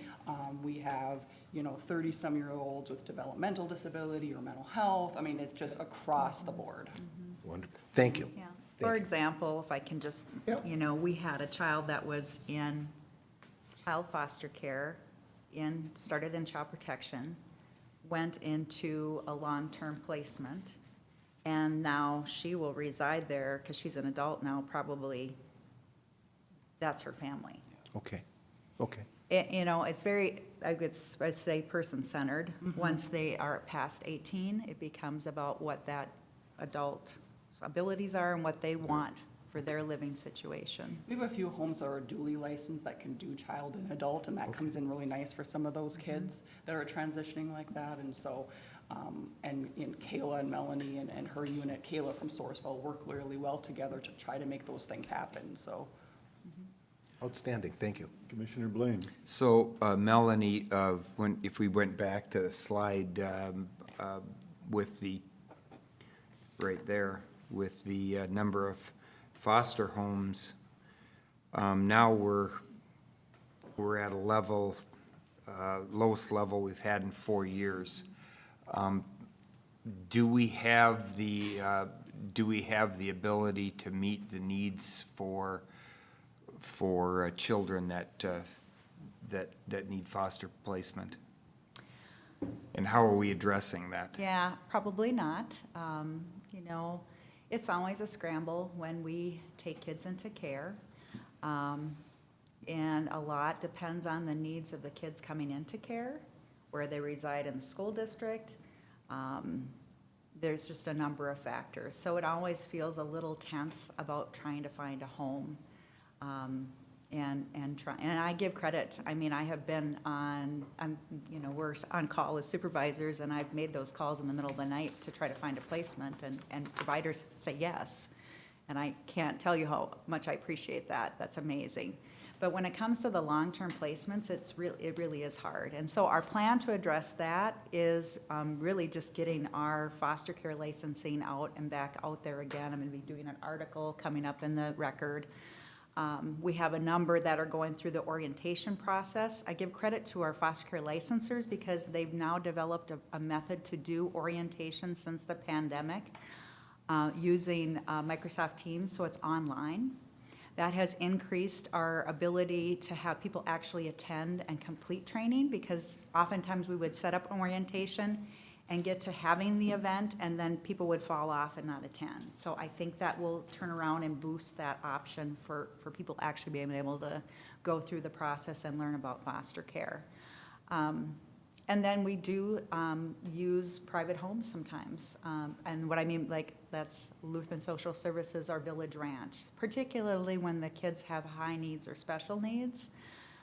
Some kids have sexually reactive or sexually abusive behavior, and it's very difficult for them to reside in our family homes. And so then we look to more specialized care in those settings. But I would agree, it is something on our minds constantly with trying to recruit. And so we're just going to be starting some efforts to get back out there in the community and make that known. And if I may, I mean, adult foster care, you see the numbers go up, right? You see child go down. And I think, you know, from my experience, kids are hard.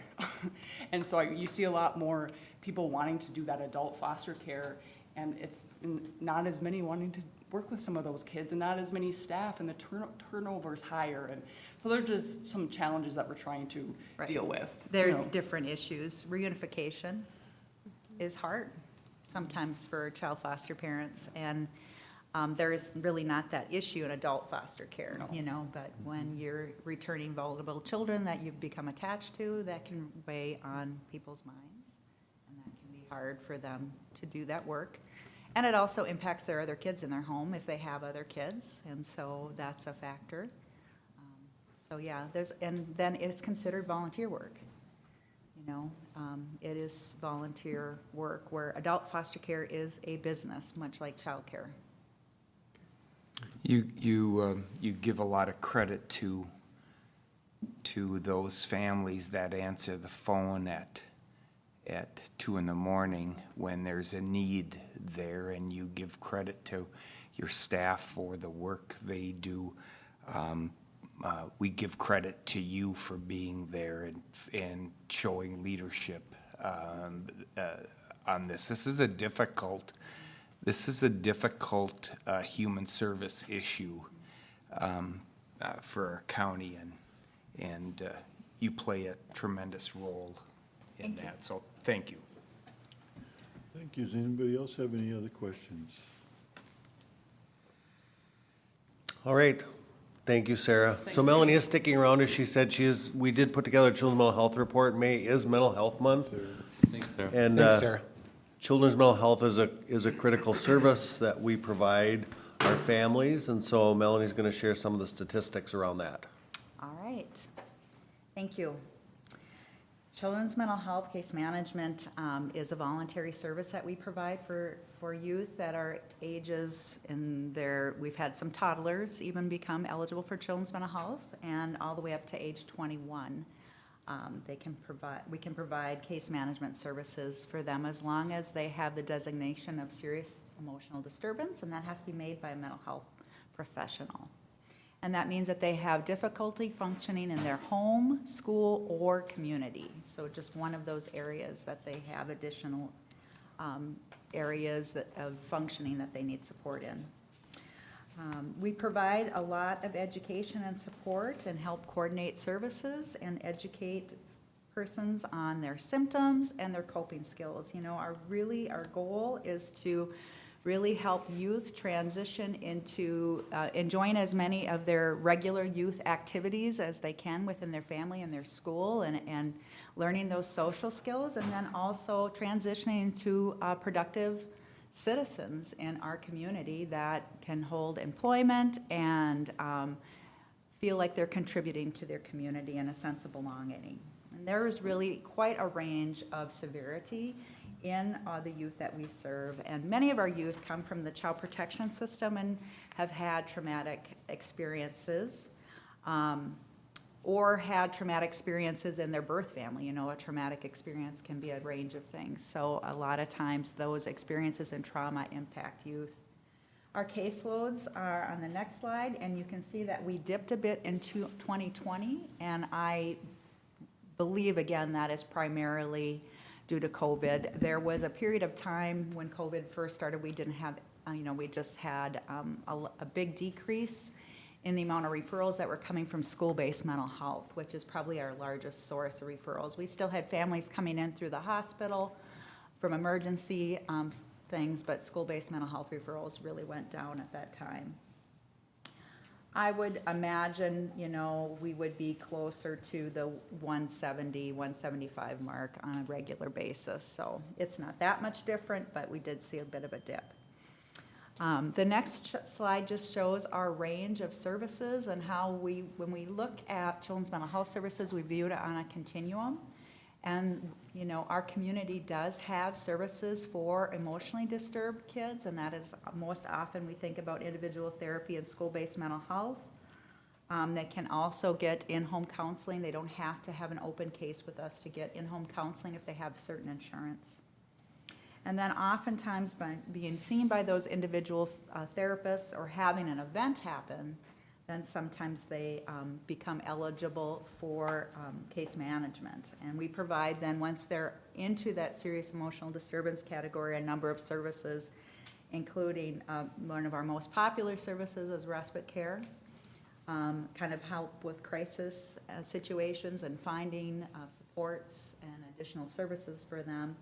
Sometimes if kids have more difficulty functioning, even though we have those supports in place, we will get them certified disabled, and then that opens up the family support grant and skilled nursing.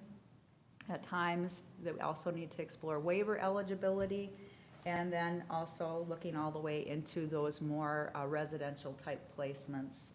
Psychiatric residential treatment facility is a new service that DHS started. It's more of like we would think of a hospital setting. It doesn't count as an out-of-home placement for us, but it is very difficult to get kids into that facility. We've had a number of kids rejected because either they're too behavioral and they have too many issues, or they aren't behavioral enough, or it's just, it's been a bit of a difficulty to try to use that service.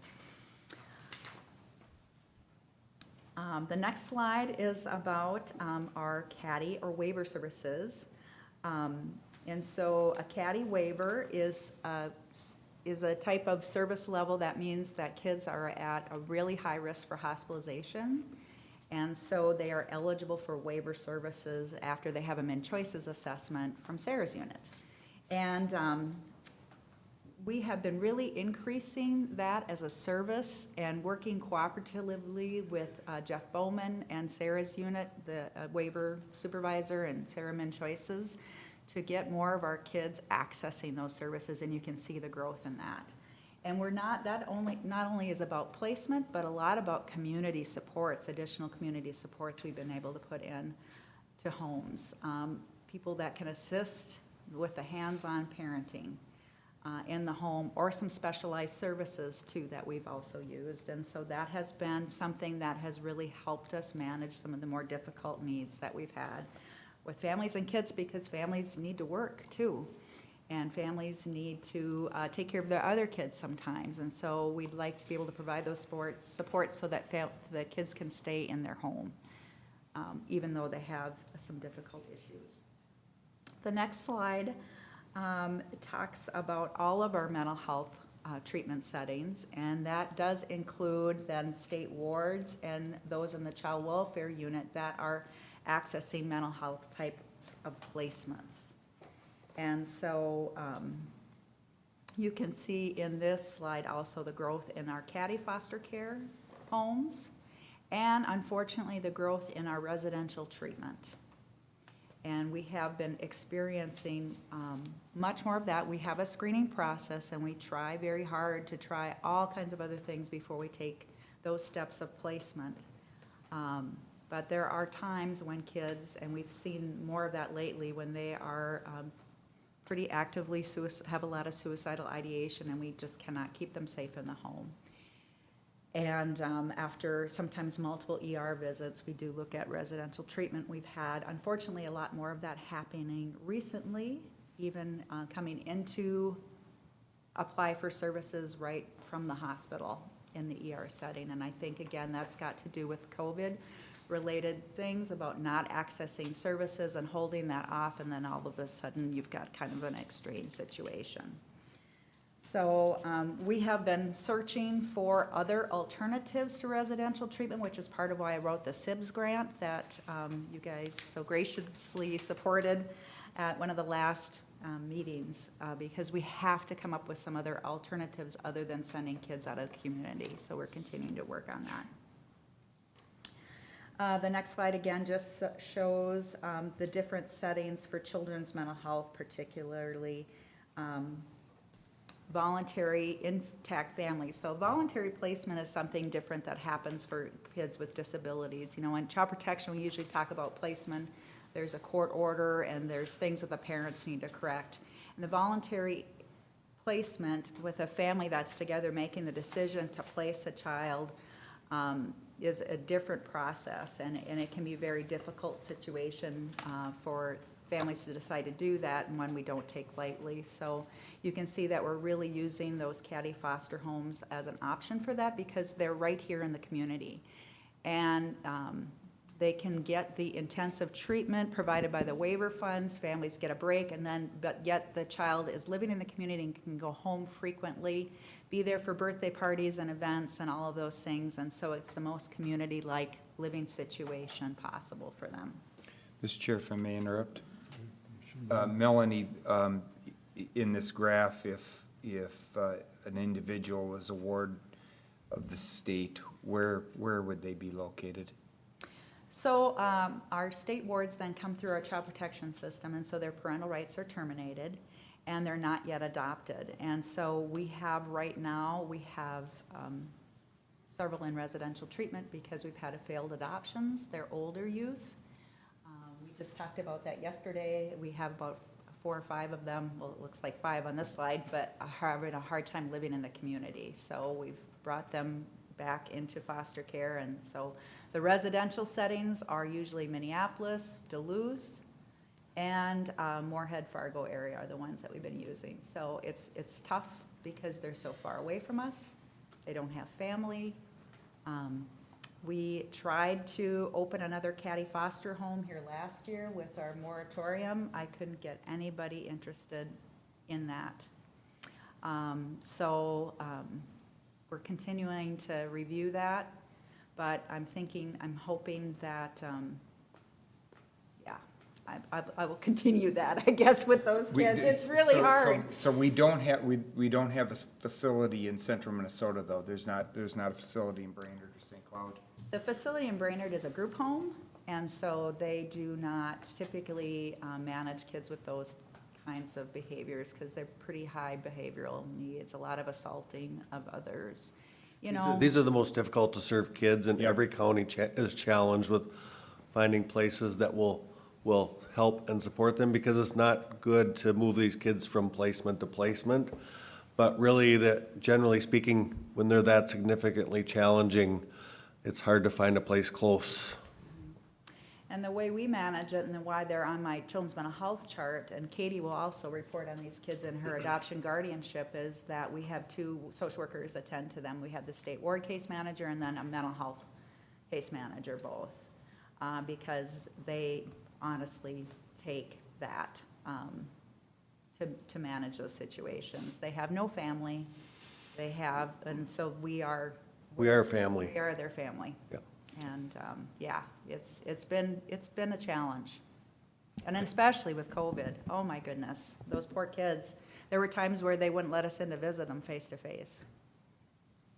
And so it was a tough year for them. Thank you.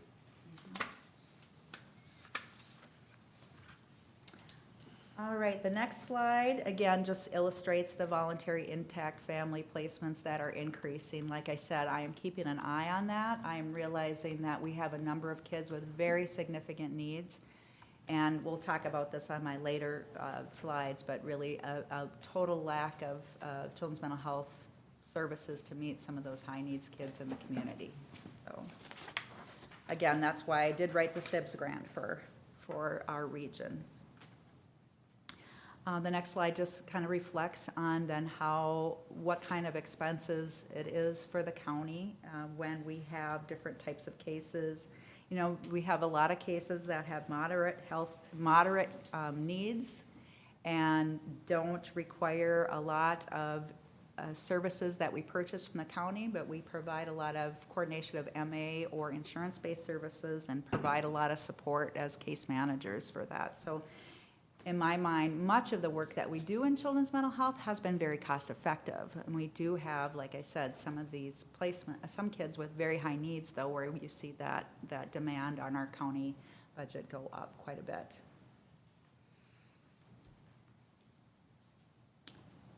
This is our revenue that we have for children's mental health case management. This is set by the state, and it's a rate kind of calculation that we're not exactly sure, but we know when our caseloads go up and we have too many cases per worker, our rate tends to go down. And of course, we've just been through a time where I've had a lot of extra cases. So I think that will be impacted over the next couple of years unless they refigure that rate, which is on the table too, so.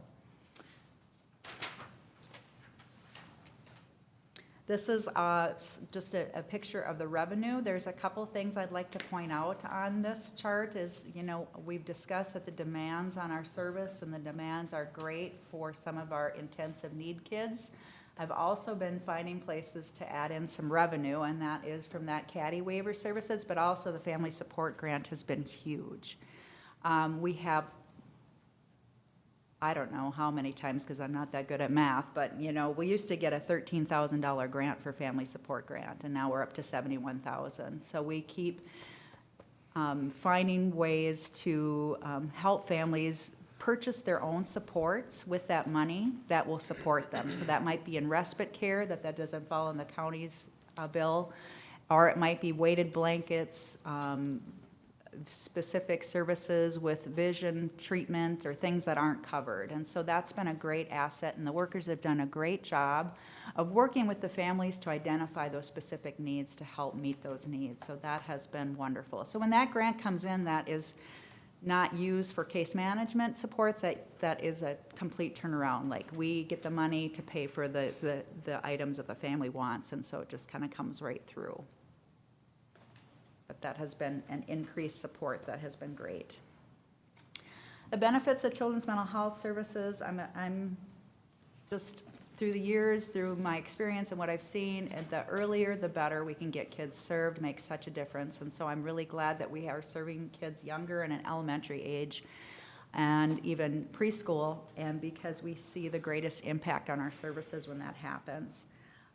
We really believe and have seen that, you know, we get referrals from Child Protection, obviously, but when we can manage and help a family manage their needs and a kid manage their own needs, we're less likely to have corrections placements, corrections issues, and adult mental health crises and child protection incidences. And of course, we really want to increase their likelihood that they are functioning community members. You know, on the lower continuum, we serve kids, we're really working to helping them understand their symptoms and managing their own symptoms. On the higher end of the continuum, we have kids on that end. We're really working toward making sure they can live in the community without, as an adult, entering into the jail or into getting into heavy drug use or some of those things that can happen if you don't manage your mental health well. Our challenges, of course, have been a continuing lack of services for kids that are in the community. Crisis respite care is very difficult to come by. Day treatment is a long way to travel. They have to go to Brainerd or St. Cloud for that service. Intensive home-based therapy has been hard because of COVID. A lot of that is telehealth, and is a constant need for providers to provide in-home service, which is the most effective service for children's mental health. You know, we're basically building our own service right now through a grant that I have with the state of Minnesota with extended foster care, or which would be STAY funds, which is transition youth funds, as well as CADI waiver services. We're basically just kind of one by one working with providers, building those services as to what we need. And so we've been working on that over the past year. And then in addition with the SIBS grant, I'm hoping if we're successful in getting that, we will increase our ability to provide in-home therapy and in-home support to kids. And that is a service that there's really a delay in you know, often there's a waiting list.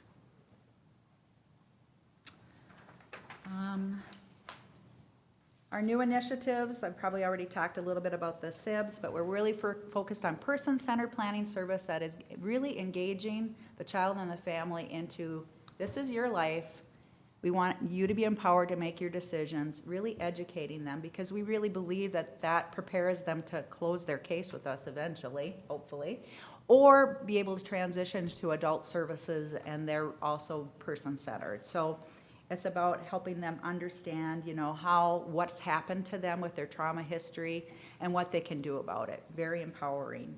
Really a lot of work on brain development. We've also added a new provider to do behavioral analyst services, and we're using a lot more of neuropsychs, because what we've seen in the past is that sometimes we were doing therapy and things weren't getting better, not understanding why. And now, because of all the brain research that and a lot of the continuing education we've done, we realize that maybe processing difficulties or difficulties with fetal alcohol or all of those other things.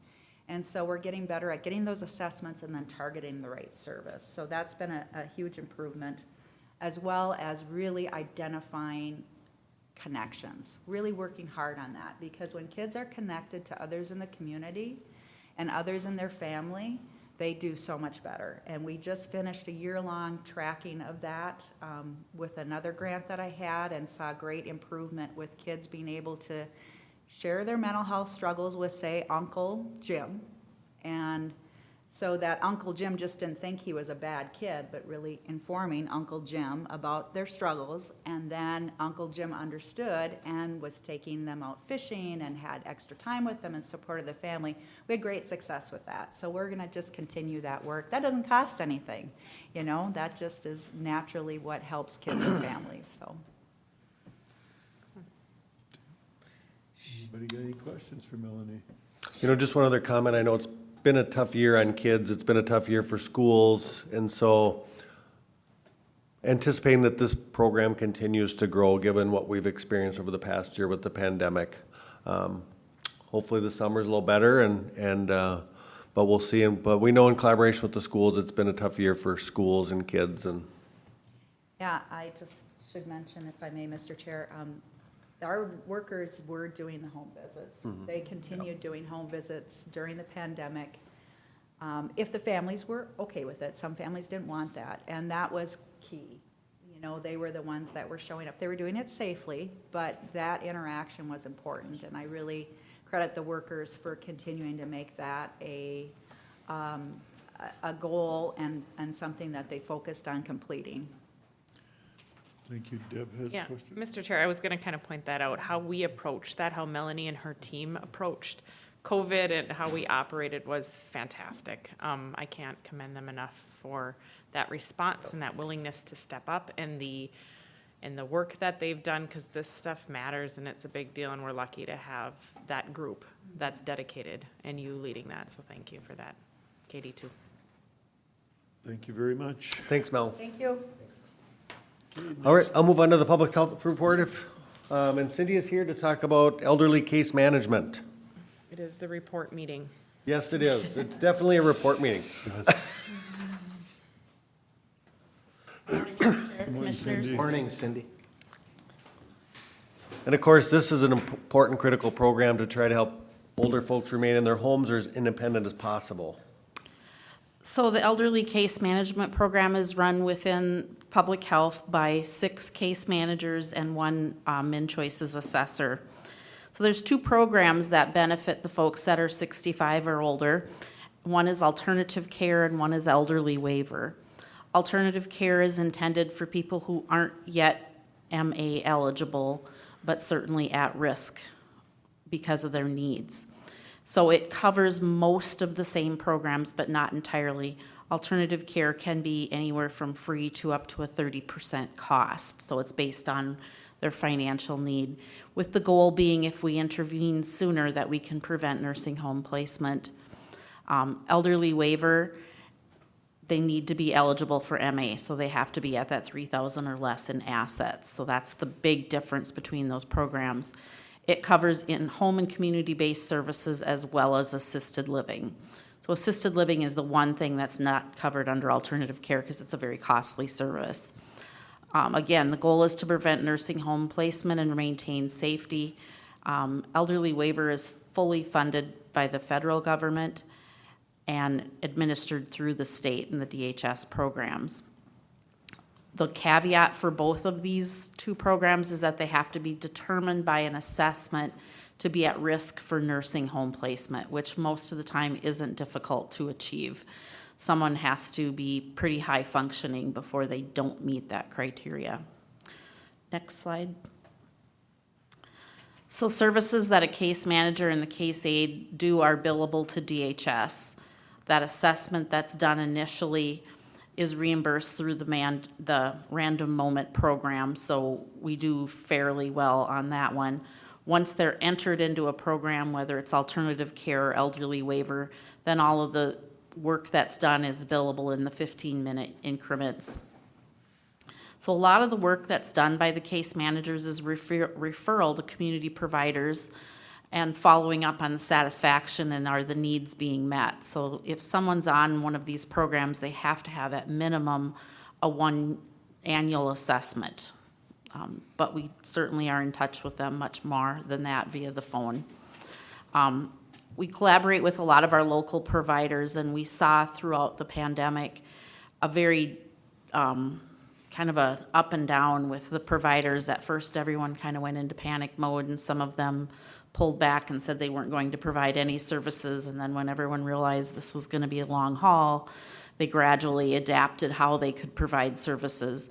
Probably the biggest challenge with our home and community-based providers right now, and it's across the state, is that there's a lack of staff to fill the needs. So people in these programs are eligible for services, but we can't find providers that have enough staff to do it. Or they're only willing to take someone if they can get 2 or 3 services provided so that it's worth their while to send 1 staff out there. So those 2 programs are for people that are considered fee for service. They're based on eligibility. Next slide. So what happens is that most of the time, once they're determined to be eligible, a health plan comes into the picture. So we work with Medica, Blue Cross, and UCare for those. About 90% of our clients that become MA eligible also roll into care coordination. So then we have that layer of work that we do for the health plan. So we help set up the services. The health plans take a little bit different focus because they want us to also be looking at the medical needs and how we can prevent unnecessary trips to the emergency room, hospitalizations, and promote some of the well-being by doing routine screenings, mammograms, colonoscopies, et cetera. So they want us to kind of look at it from a more health perspective. So when we work with managed care, we have 3 different categories. Sometimes we just have people that are community well, so they've enrolled with managed care, but they're not yet to the point where they need services. So we're not mandated to see them, but we try real hard, because obviously if we can get in the home and connect with them, we can identify areas that could prevent a hospitalization or prevent a nursing home placement. Nursing home folks, so those people are on medical assistance and they're enrolled with a health plan. A lot of what we're doing in that setting is just assuring that their needs are being met. That those are probably our low maintenance kind of cases because they've landed there. And then elderly waiver are all those people that are in their home and receiving services. And those are the most labor intensive for the care coordinators because there's a lot of work behind the scenes to manage the referrals to the providers, make sure that their needs are being met and meeting all the health plan and DHS requirements. Next slide. So the members do get a choice, and I talked about the 3 different health plans. We work with Blue Cross for the elderly waiver, the nursing home, and the community well. Medica does not do anything with the nursing home. They have their own care coordinators for that, so that's the only difference between the 3 health plans. And then UCare does all 3 types of cases. The other thing that happens with the health plans is that we have annual audits from the health plans, and those tend to be pretty labor intensive for our staff. So they're trying to meet all the federal requirements and they request documents. Everything had to be done virtually this year, and we just completed our Blue Cross audit, and we're waiting for our exit interview with them this afternoon. Medica and UCare were completed in April, and both of those were 100% compliant, so our team did an awesome job. We had some real bumps with the Blue Cross one last week, not because of the work, but because of the technology. And they were very insistent that it all had to go through their system called Move It. And we had one case aide that pretty much dedicated almost the entire week to trying to get that. And kudos to our IT department because there was a lot of moving parts with that. So we'll hear from Blue Cross this afternoon. Our current numbers of clients by health plan, so we see the most in Blue Plus. And I would say that some of that is driven by the transition of all the sisters at the convent over to MA, and they all chose Blue Plus because they just wanted to work with one health plan. So you can see that UCare really grew. We used to only have 30 or 40 UCare clients, and then when we stepped away from South Country last year, a vast majority of them did go over to UCare, and we do real well working with UCare.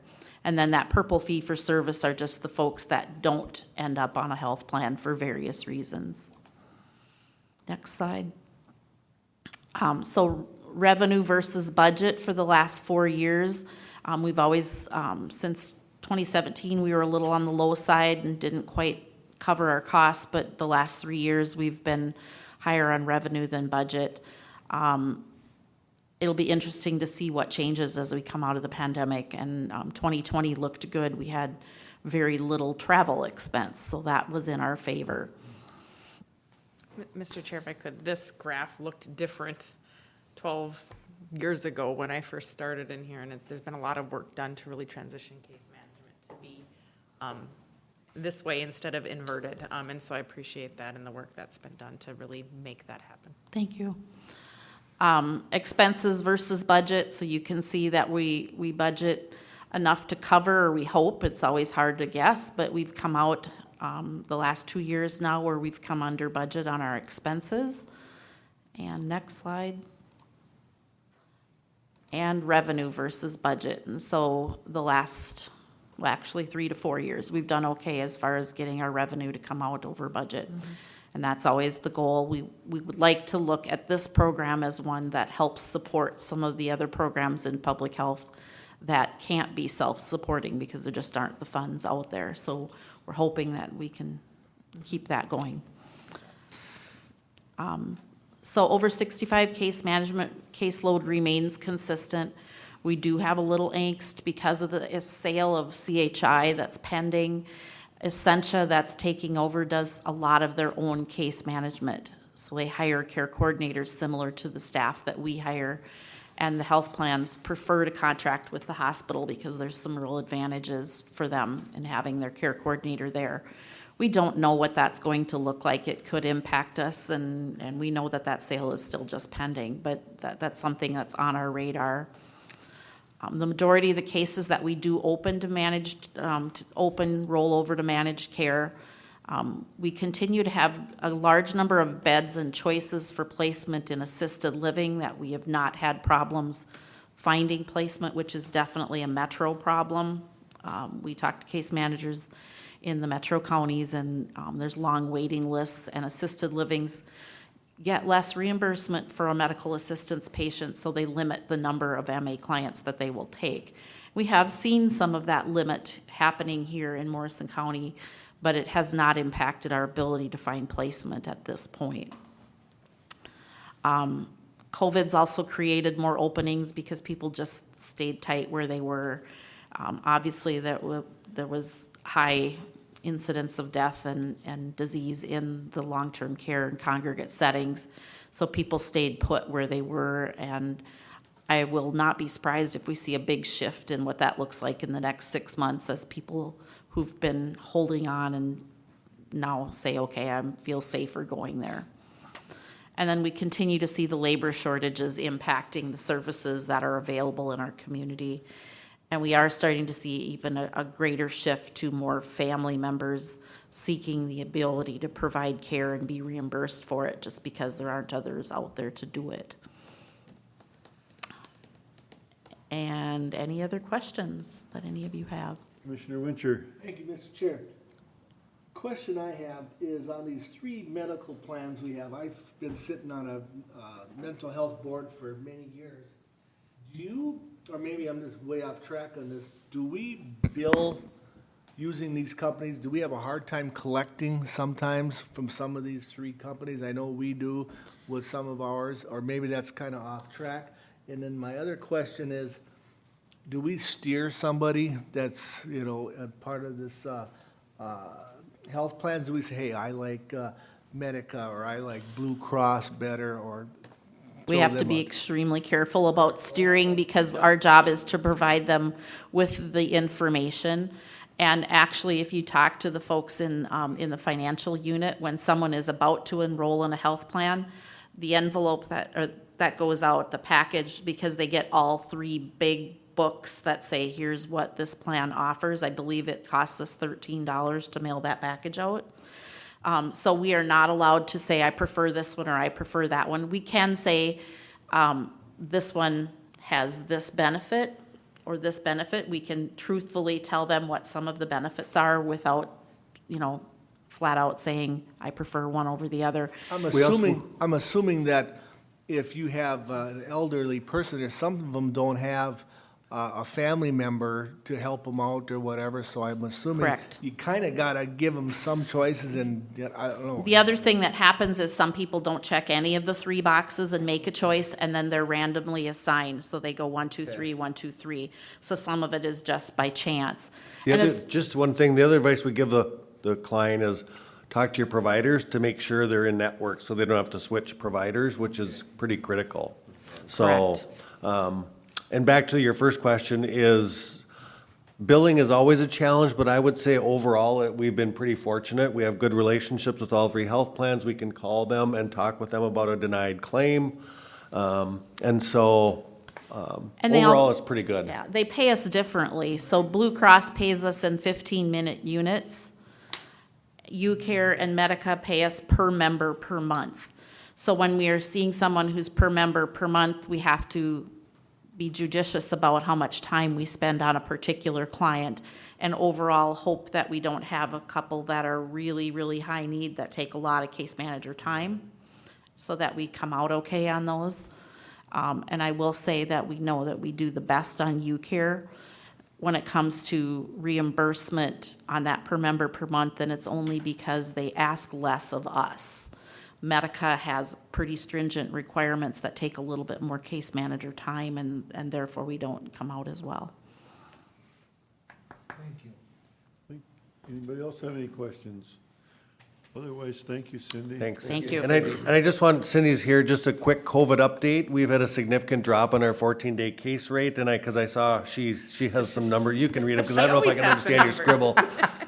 But I looked this morning, and I think we're at 16 for our 14-day case rate, a significant drop. Significant. The other thing I noted is that we have 6 individuals, 65 and older, currently positive. She looked at the kids I see, but I just out of curiosity, I looked at the older ones, because those are always the ones we have concern about. And there was only 6 at 65 and older who are currently positive over the last 14 days. And I also cross-reference most of them to see who's vaccinated and who's not, and the vast majority of the people that are still getting COVID are unvaccinated. We have had a few breakthrough cases, but the breakthrough cases tend to not be the ones that end up in the hospital. And so that was the goal of vaccination. So we do need to continue to promote. And what we're seeing for hospitalizations now are people in their 30s, 40s, and 50s that are unvaccinated, not our 70, 80, and 90-year-olds, because we're at 81% of Morrison County over 65 vaccinated. So we did an awesome job of getting that population covered. It's the next group that we need to work on. We're only at 44%, I believe. It's 44% versus 61% statewide. So we're well under the state vaccination rate. Deb has a question? Mr. Chair, I was just gonna say Cindy's not often in here, but we meet still on a weekly basis, and she's been instrumental in the response for the pandemic, and she's consistent, and she runs a tight ship and a good ship to be able to meet the needs that we've had over the last year and plus. So I just wanted to say thanks. Thank you. It's been quite the experience, but with you as part of the team, it's been a better one than it could have been. So I appreciate You know, if you can look at some of the brighter side of the things that came out of the pandemic, I think that some things that we really saw was it really built our relationships with our long-term care providers. Most of them didn't really know me very well, if at all.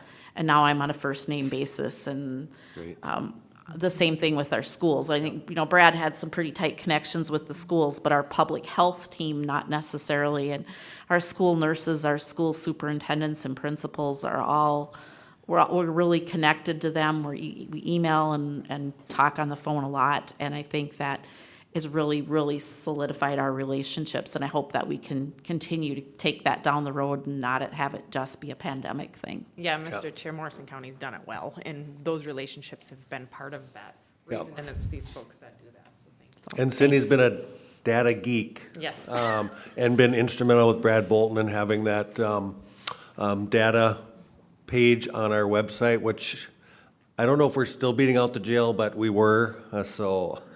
Ooh, the inmate list is always That's pretty popular. tough. I know, Yeah. it's tough competition, but we did beat them a few times, so. Yeah, and I did, when I went to a local business a couple weeks ago, a couple of older ladies saw my name tag from public health and said, "Oh, we look at that website every day."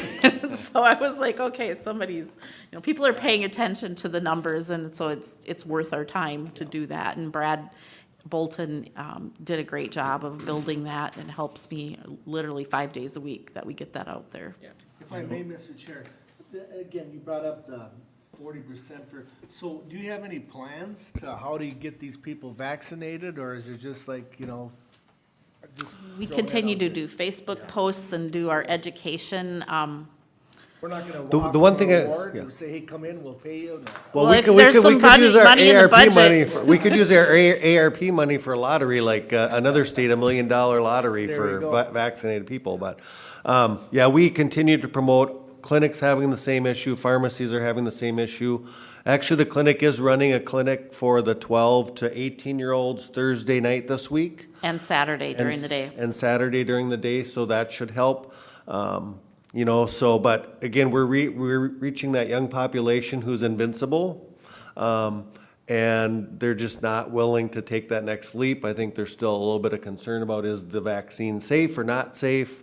You know, hopefully as we continue to see, people doing better that are vaccinated, it is encouraging others to get vaccinated. So, We did But- quite a bit of outreach, probably in the last month, to try and fill our vaccine clinics. So we really hit it hard with calling some of the larger employers and saying, hey, here's a vaccine clinic. I can tell you that IWCO printed a flyer and they temp check every person as they enter on their shift, and they were all handed a flyer. And so some of our employers really, really took it seriously. We did go out to Trident Seafoods and do a vaccination clinic out there, and they were appreciative. And I think that giving those folks the message, I think that the people that manage large numbers of people like that get it, and they want their employees to be vaccinated. But of course, you can lead the horse to water. You know the rest. and a shout out to CHI. They did a great job vaccinating as well. They're a great partner in the community, pushing that out. They went to the schools and vaccinated educators earlier this year. You know, so I think we've done a lot to try to encourage vaccinations, but you can only go so far. And our local providers, you know, our pharmacies are all doing a great job as well. So Walmart, Thrifty, White, Coburn's, Walgreens.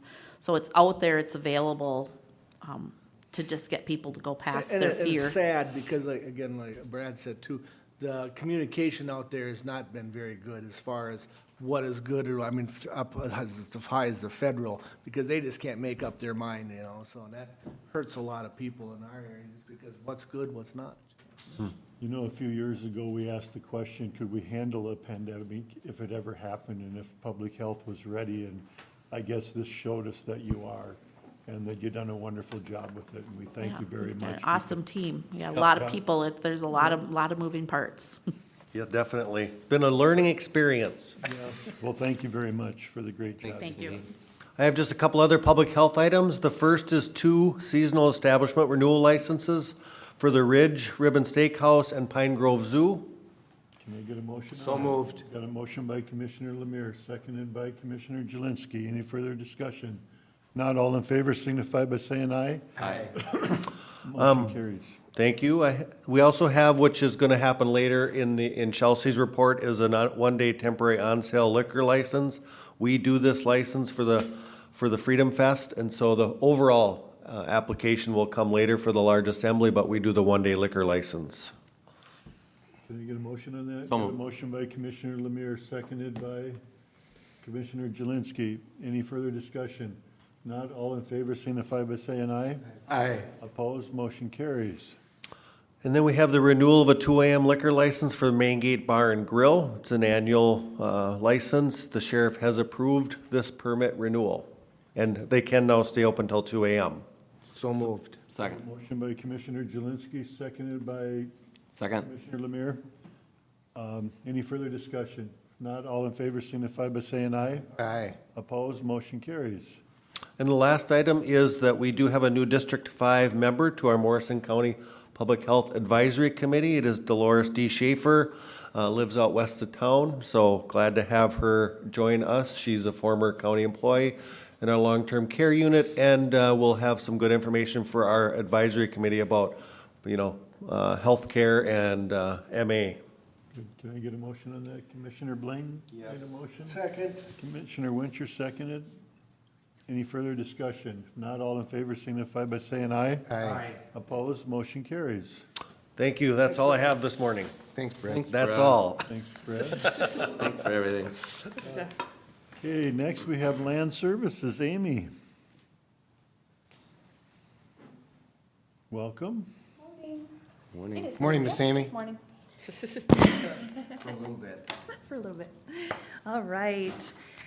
I have a few things for you today. The first one is to consider the rezone of a property or a portion of a property from agriculture and residential to residential for the purpose of splitting the home from the land. This is located in Section 10 of Little Falls Township, and the Planning Commission did recommend approval of this rezone at their last meeting. Could I get a motion on that? So moved. Got a motion Second. by Commissioner Wincher. Who seconded that? Commissioner Jelinski. All in favor signify by saying aye. Aye. Aye. Opposed? Motion carries. I forgot to ask for discussion. Discussion. If there was any. Okay. All right, thank you. The next item is to consider the adoption of the Morrison County Planning Commission and Board of Adjustment bylaws.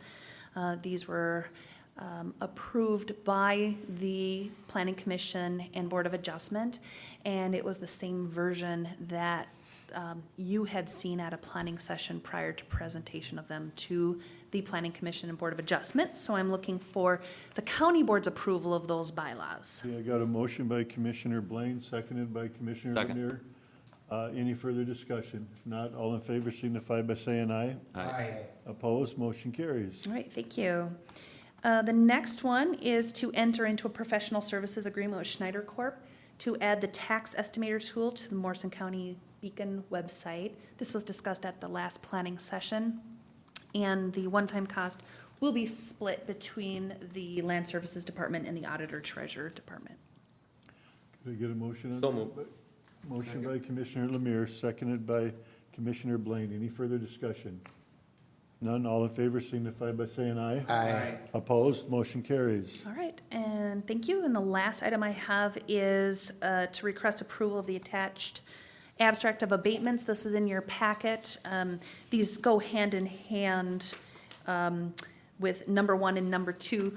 Number two is a result of number one, so it was a split that wasn't cut, and so we did, and so now we need to abate that.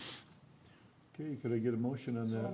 Got a motion by Commissioner Second. Wincher, seconded by Commissioner Lemire. Any further discussion? None, all in favor signify by saying aye. Aye. Opposed, motion carries. That's all I have. Thank you. Thank you, Ms. Amy. Okay. I think that we have Katie on extension, or Katie with extension online here. Morning, Katie. Yep. Good morning, I'm here. Morning, Katie. Katie. Good morning. I don't have anything to share online. I was planning on being in person with you today, but due to another meeting conflict that. And so I'm just here to give the extension report. As you might recall, I'm your extension educator for horticulture, small farms, and local foods, covering Morrison, Stearns, and Benton counties. It has been a bit of a challenge the last couple of months, as you're all aware, with COVID restrictions and everything else, but at least on the horticulture side of things, online programming has been very successful. We have been doing several programs where we are actually engaging more Morrison County residents than I ever have in the past. And so that has been something that, as we move forward, trying to figure out that blend of the in-person benefit, which there definitely is one as far as the hands-on component and getting to really know people and engage that way, but also the online component of being accessible to other individuals. So as we move forward and get back to doing some in-person programming, that is something that we will continue to consider each program as it comes up. What is the best platform for that? And on the horticulture side, we will have a blend of that programming as we move forward. Not exactly sure what that breakdown looks like yet, but we will see that as we go forward. And other than that, it's really, as the weather warms up here, we've been getting a ton of technical assistant calls as I write newspaper articles and they get published in the Morrison County Record and other newspapers around the 3 counties. I see those phone calls on those subjects go up, which is good because it means that we are getting published and people are actually reading those articles, which is always fun to see. The big one in April was oak wilt. So oak wilt becomes prevalent in our area about the last week of March, first week of April. So we don't want to be pruning our oak trees. So fielding lots of questions on how to manage that properly as we get into the growing season. And now as the weather warms up and everything, the sun is shining, a lot of questions now are coming in on vegetable gardening and flowers and things of that nature. So if you guys have any questions or suggestions on what you would like to see, I would be more than open to that. But other than that, that's all I have. Does anybody have any questions? If not, we thank you very much. Thanks, Katie. Katie? Thank you so much. Thanks, Katie. Okay, next we have Kathy with Veterans Affairs. Welcome, Kathy. Morning, Kathy. Morning, Kathy. Everybody's just like thrilled to still be here, right? So I'll try to make it quick. So just an update on what we've got going at the Veterans Office. Just a little snapshot of how many people we see. So we average about 854 people, and when we say that, it's not everybody piling into our office. That's email, that's phone calls, different ways that we communicate with individuals. And really, a lot of our customer service, I'd say the biggest number right now, or the largest number, the way that we work with people is via email or online services. So, and that's been kind of nice. One thing out of the pandemic is definitely we've kind of changed the way we work with people, and we can actually serve more individuals now because we can do a lot of appointments online, and for people that are working, that works very well. And so that's kind of where we are as far as who we serve. Our biggest days are always Mondays and Fridays, and I would assume that's just a lot of people have those days off. So they extend their weekends and they come and see us or work with us on those days. And trends. So in the last few months, March was probably one of our roughest months. I'm not even sure why that was, if there was just something in the air with change of season, but a lot of mental health issues. It seemed to be growing, and it seems to be tapering off, but I don't want to, knock on wood, I don't want to jinx that at all. But yeah, we had, like in 1 week, we had 5 suicide attempts. That was a crazy thing to deal with. Not a fun week, but everybody's okay. That's the biggest thing. And working with our community partners and the VA was phenomenal. We had a lot of people, different people from law enforcement or different entities that really, through the partnership and working all together, we were able to get people the help they needed and save their lives. So that was awesome. Some of the reasons that some of that is happening, there's a lot more addiction issues as far as like alcohol abuse has increased, also mixing some of these with medications for other things that people have going on. So that's where some of that stems from. So working together to get people into classes, wellness, and that kind of goes on to my next subject, is the VA is really focusing on how can we treat people's pain, manage their pain, mental illness in a safer way with less medications, because the medications don't always work well for everyone. Some people need them, but they're trying to find alternative wellness programs. So they've got a lot of awesome things that people can use right from their phone. And then there are things out in our community as well that we've been utilizing. So I gotta say, people have really been happy with that. A lot more people doing yoga and things like that have really been beneficial. So, and I'm partnering and working more with our community as far as like some of our healthcare facilities, chiropractors, acupuncture, different things like that we use to treat pain management, because we're seeing an increase right now, especially in our Iraqi veterans. There was a lot of toxic exposure over there, and so we're seeing a lot of people with pain throughout their bodies and just weird illness, like a lot of brain fogginess and things like that. And so we're trying to develop ways. We've got to tackle that and treat that in healthy manners. And so getting people out in the community that will partner with the VA and be able to, so that people can go and use these programs out in the community, because the VA is not big enough to handle the amount of veterans that need the care that they need. So that is where I've been talking with people and trying to get more people on board with us. And it's been going well. And we've had a lot of, with community care, that this is more on the emergency side. The VA has just transferred over from Tri-West to Optum. It's kind of a bigger picture type federal thing, but seen a lot of issues with billing stuff. But we've been doing a good job. I have Jim doing tackling a lot of those issues and tackling the billing issues for people and helping resolve that. And with state active duty and all the different things that people are being called for, state active duty is kind of an odd one, where if someone is called up for state active duty and gets hurt, the military will cover them for a small amount of time, but if that individual, say this is kind of drastic, but if they had their leg shut off, for instance, and they couldn't stay in the military, they aren't going to be compensated the rest of their life, more than likely for that, because they were on state active duty. The VA, they cannot utilize the VA because that was a state state active duty. So we're trying to work with the DAV and other partners to try to figure out, and other CVSOs through the state is trying to figure out nationwide, how can we help those individuals if something like that would happen? Because we've always had state active duty, but it's becoming more and more and more that we have to call people to more dangerous situations. So it's just kind of coming to our forefront a little more, like what can we do to make some changes in legislature. And strategies for positive impact, kind of like what I was talking about, especially when we've got suicide and people dealing with all kinds of illness that wasn't out there before. How can we help people stay healthy and live a better life? And that's just instilling wellness in everything that we do and sharing the programs that we learn about through our communities, through the VA, to help people so that they don't get depressed because they can't do the things that they normally wanted to do, or the pain is so bad that they can't sleep, that kind of thing. So just trying to figure out ways to help people so that they don't get to that edge of the cliff where they just want to give up. And engaging families and training the families on how to deal with some of these things as well, and to help families with, if their loved ones are gone, how do we help them? And that's always been an issue, but just to continue to find better ways to work with everyone.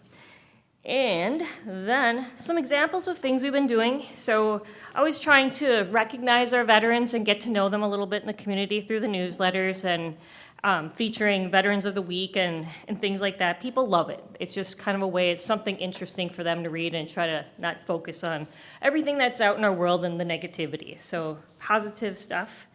And we had recently, with Military Kids Month, we tried to engage having more programs for kids and trying to bring in those military moms. Because right now, female veterans that are in the ages where they're having children are the lowest population of people that we can get coming in for VA services. And it's because they're busy. I mean, that's a lot of it. Or they're out there doing things. So we're trying to get those moms to come in and seek the services. And unfortunately, female veterans of that age that were overseas are the ones that are suffering the most from the illnesses that are out there right now. For whatever reason, it could be hormones, it could be a lot of things, but they're the ones that are seeming to have the most issues. So. And then working with some training programs and things out in the community, post-deployment things, getting people to come in and see us, like I've mentioned in the past. Come and see us right away after any training or active duty so that we can address benefits that people may be entitled to later in the future. I guess that makes sense. And one of the things, we had a lot of, we work with widows and benefits for burial.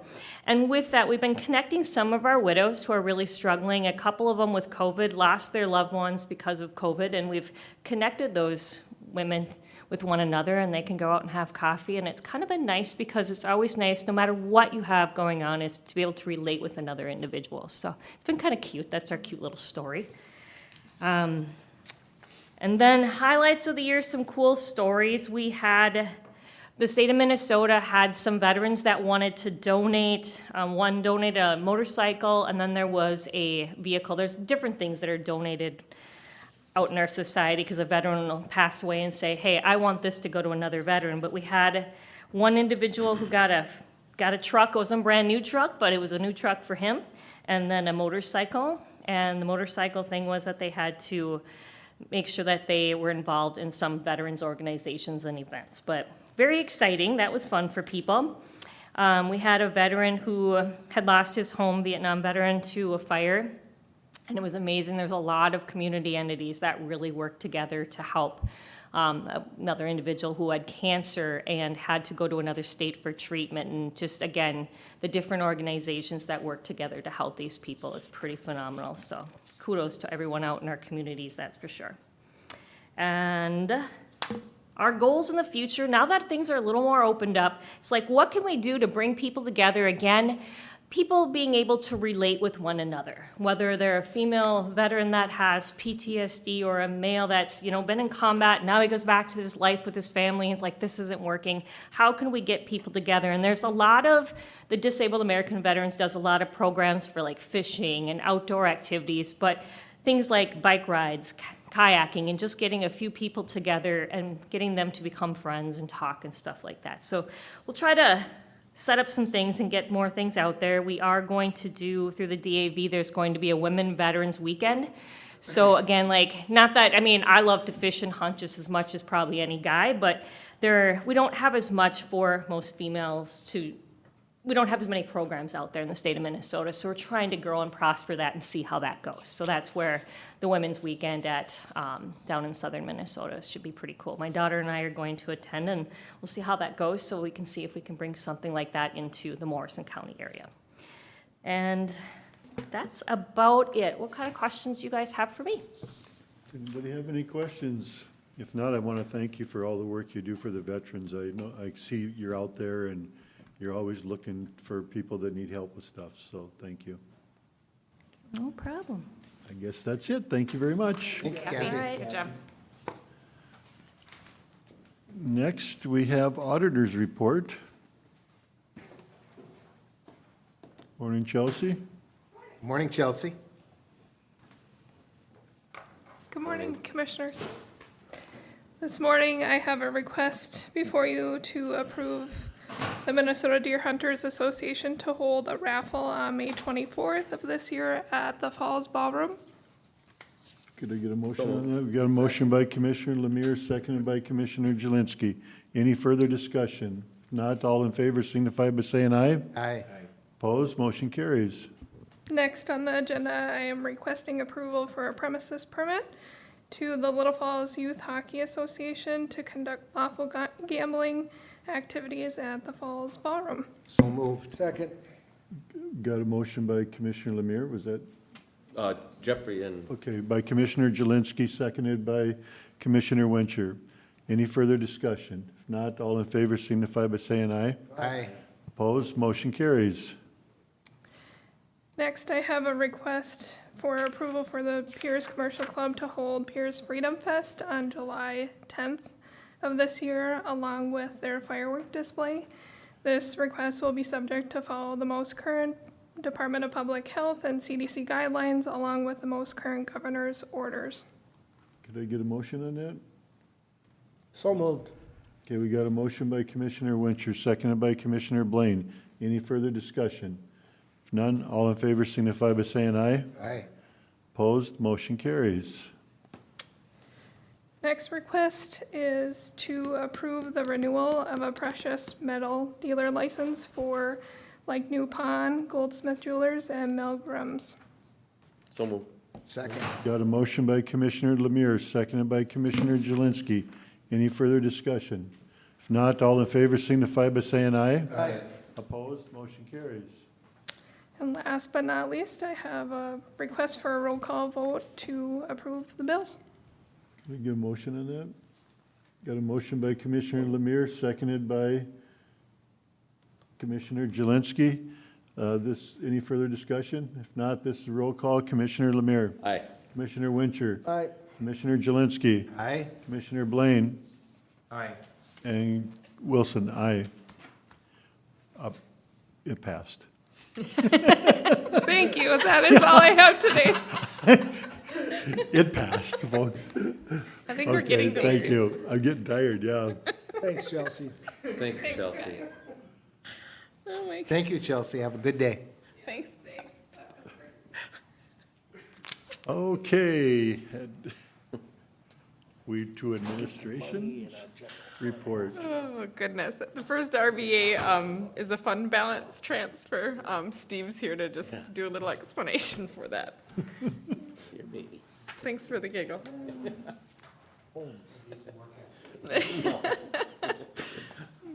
Morning, Steve. Good morning. Morning, Steve. Morning, Steve.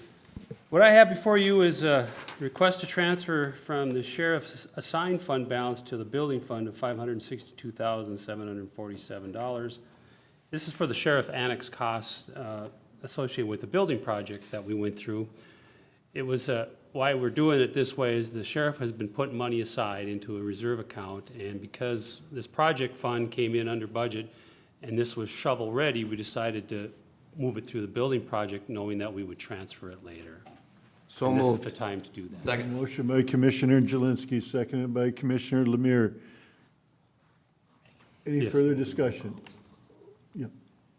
This is a roll call vote. Commissioner Wincher. Aye. Commissioner Jelinski. Aye. Commissioner Blaine. Commissioner Wilson, aye. Commissioner Lemire. Aye. Motion carries. All right. Thanks, Steve. That's all I have. Thank you, Steve. Mr. Chair, I have another request for board action. Per statute, pursuant to statute, when we close a meeting for the performance evaluation process for someone under the board's purview, we have to report on that the next open meeting. And so I'm doing that. On an annual basis, we take a minute, some time to talk about recapping the prior year, setting goals, and looking at performance and moving forward when it comes to goals of the organization. And me, myself, I always value that. I think the consensus generally was that expectations are being met. There's always room for improvement. There's always things that have gone very well. And so we talked about that, and I appreciate the opportunity. And unless there's more to add to that, that's where we're going on it. So thank you. And then the last action item that I have is to seek your support in that full implementation of the Paycom HRIS software. We've been working, and I can identify and show you what we talked about last meeting. And Amy and Steve are here also. They're part of that process. We've been working diligently on getting that rolled out. We did our, I'm not finding it here all of a sudden. We did our manager rallies on Friday, so we were able to meet a couple of times with the supervisor and manager staff. Some of you were able to participate. We have trainings scheduled for next week for all staff and management positions for actual rollout. The intent would be to go live on the pay period starting Saturday.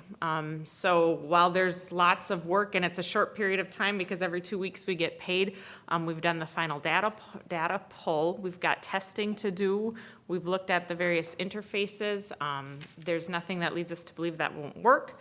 We're working on making sure all of the final touches are on things like time and attendance, where folks are doing their pay or their timesheets. We're doing verifications on all of the rates and all of the benefit information and working on calls with that. I'm trying to think and looking at Steve and Amy.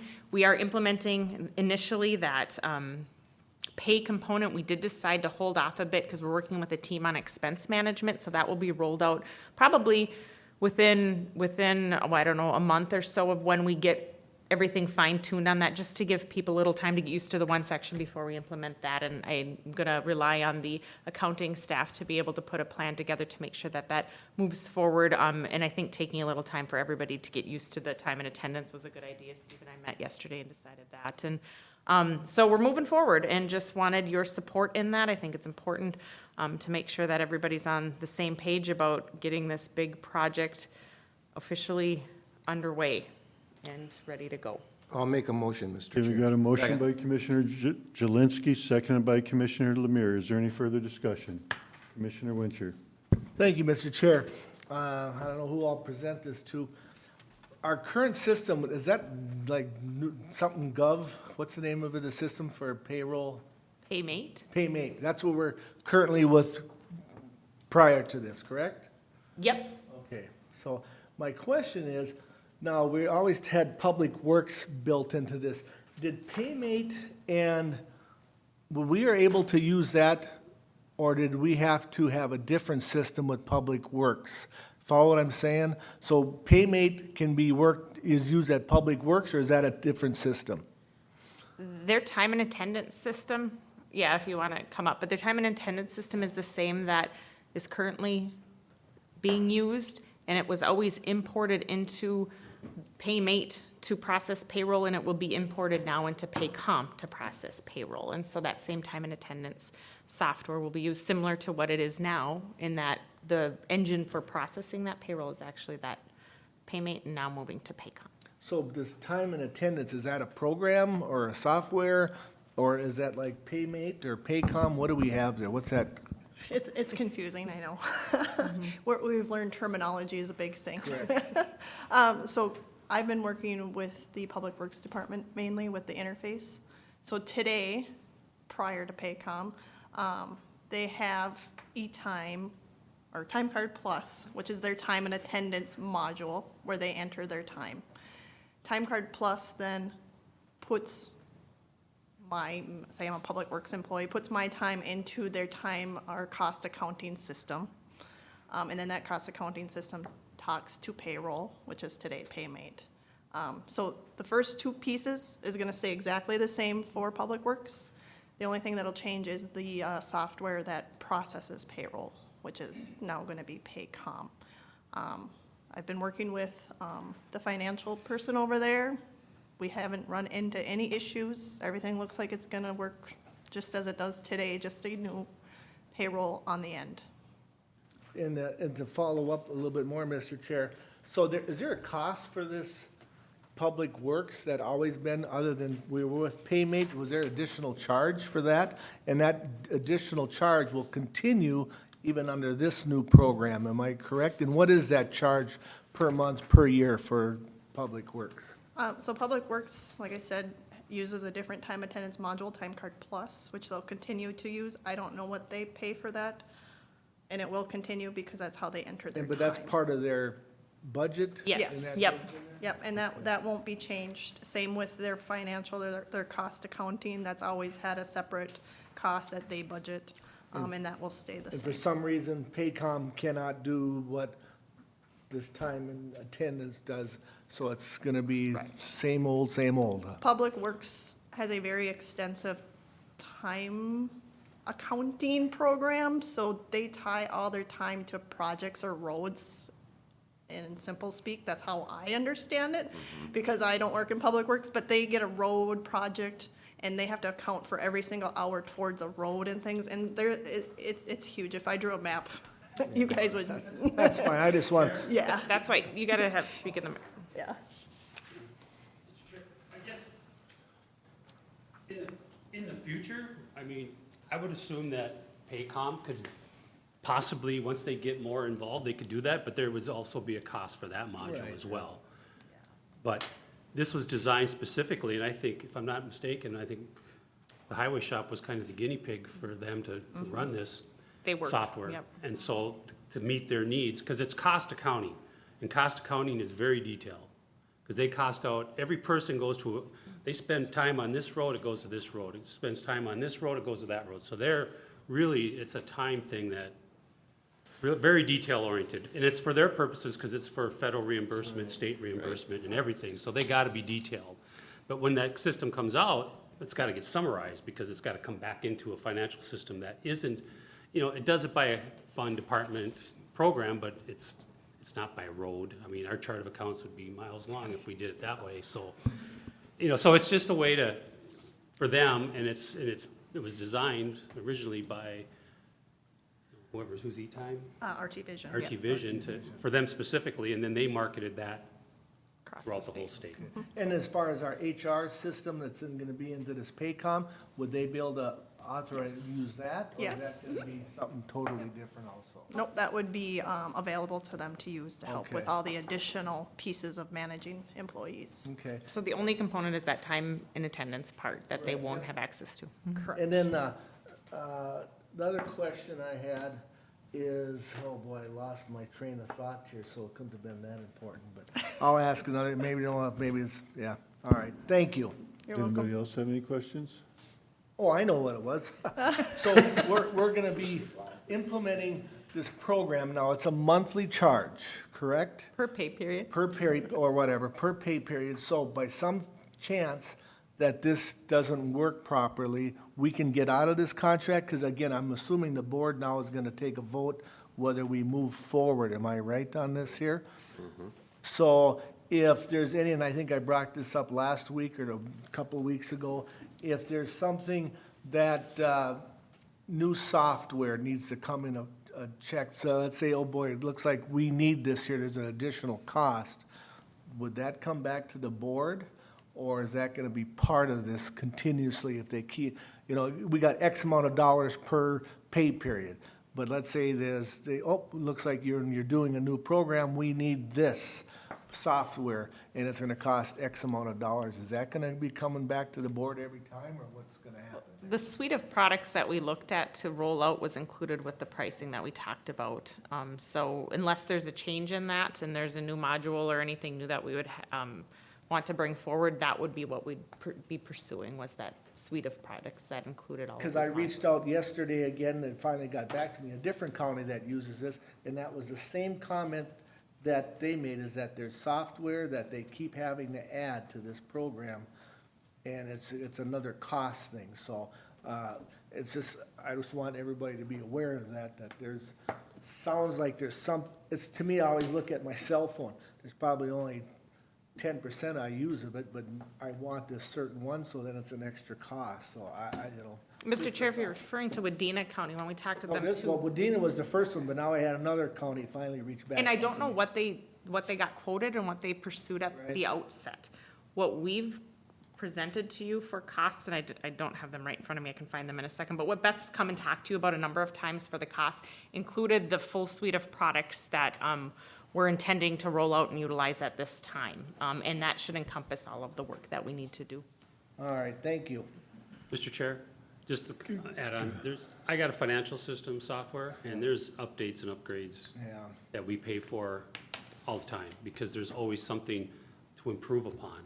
Someone, all of a sudden, we're using this, you realize, like in my system, that we want to be able to do this.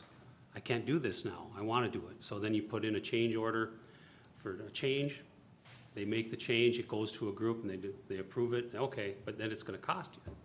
But they spread that out too, and that's similar to this product, it's going to change. I mean, there's going to be something that, boy, this would be really nice. And I don't know what that is at this time, but at some point in time, like with any system, once you get in and start using it, and if there's something that's different that they have that we didn't decide up front, you know, you may want to jump on it because it's going to make life easier. Yeah. Just like in any software we have, land services, and any one that we deal with, that's just where we're at with it, so. Commissioner Blaine? So I'm glad that you stated that, Steve. And I'm not sure then, you know, how to clarify this as far as what that practice would have been in other departments. You know, if the departments have had the purview that they just buy this next wave of technology or whatever, and that doesn't come to the board. So I'm kind of going along the questioning or the thought process of Commissioner Wincher, saying, so are we asking then, will those opportunities to upgrade this system in the future, will those come back to the board for consideration, or does the department have the ability then to just to upgrade without board consideration? If it's built with, any department has a budget for various expenses that they have. If they're built within the annual budget process, we talk about those with you, about where and why there might be an impact to the annual budget that we're seeking you to, you know, to give approval of. If it's something outside of the budget process, that's where we have capital requests that might be unique or a one-time cost or different things that weren't built into that annual budget process. That's how I would assume this would go forward, similar to probably the numerous other software contracts that we have. Sometimes you see that, like Amy's. Amy brought that forward today when there was she has an annual, and everybody has an annual Schneider allotment for that software cost. But that was a change that we didn't have incorporated into that annual budget and cost, so we brought it to the board for consideration, and identification and approval specifically for that. So they can work a number of different ways depending upon if they're built within the budget or if it's a special unique request that wasn't, but still timely to pursue. Yeah, and I'm not, so that's kind of where I was going with that is, so in the past, has the board, has those opportunities then come to the board for approval because we're spending more money, because these departments are spending more money? And I should probably know this, just even out of experience here, you know, how much oversight does the board have into department spending within their budget? And maybe this comes back to typically that one date that we have with each department head at budgeting that says this is when that will take place. And then if there is a incident that comes up, as Ms. Kowalczyk was here, as the two ladies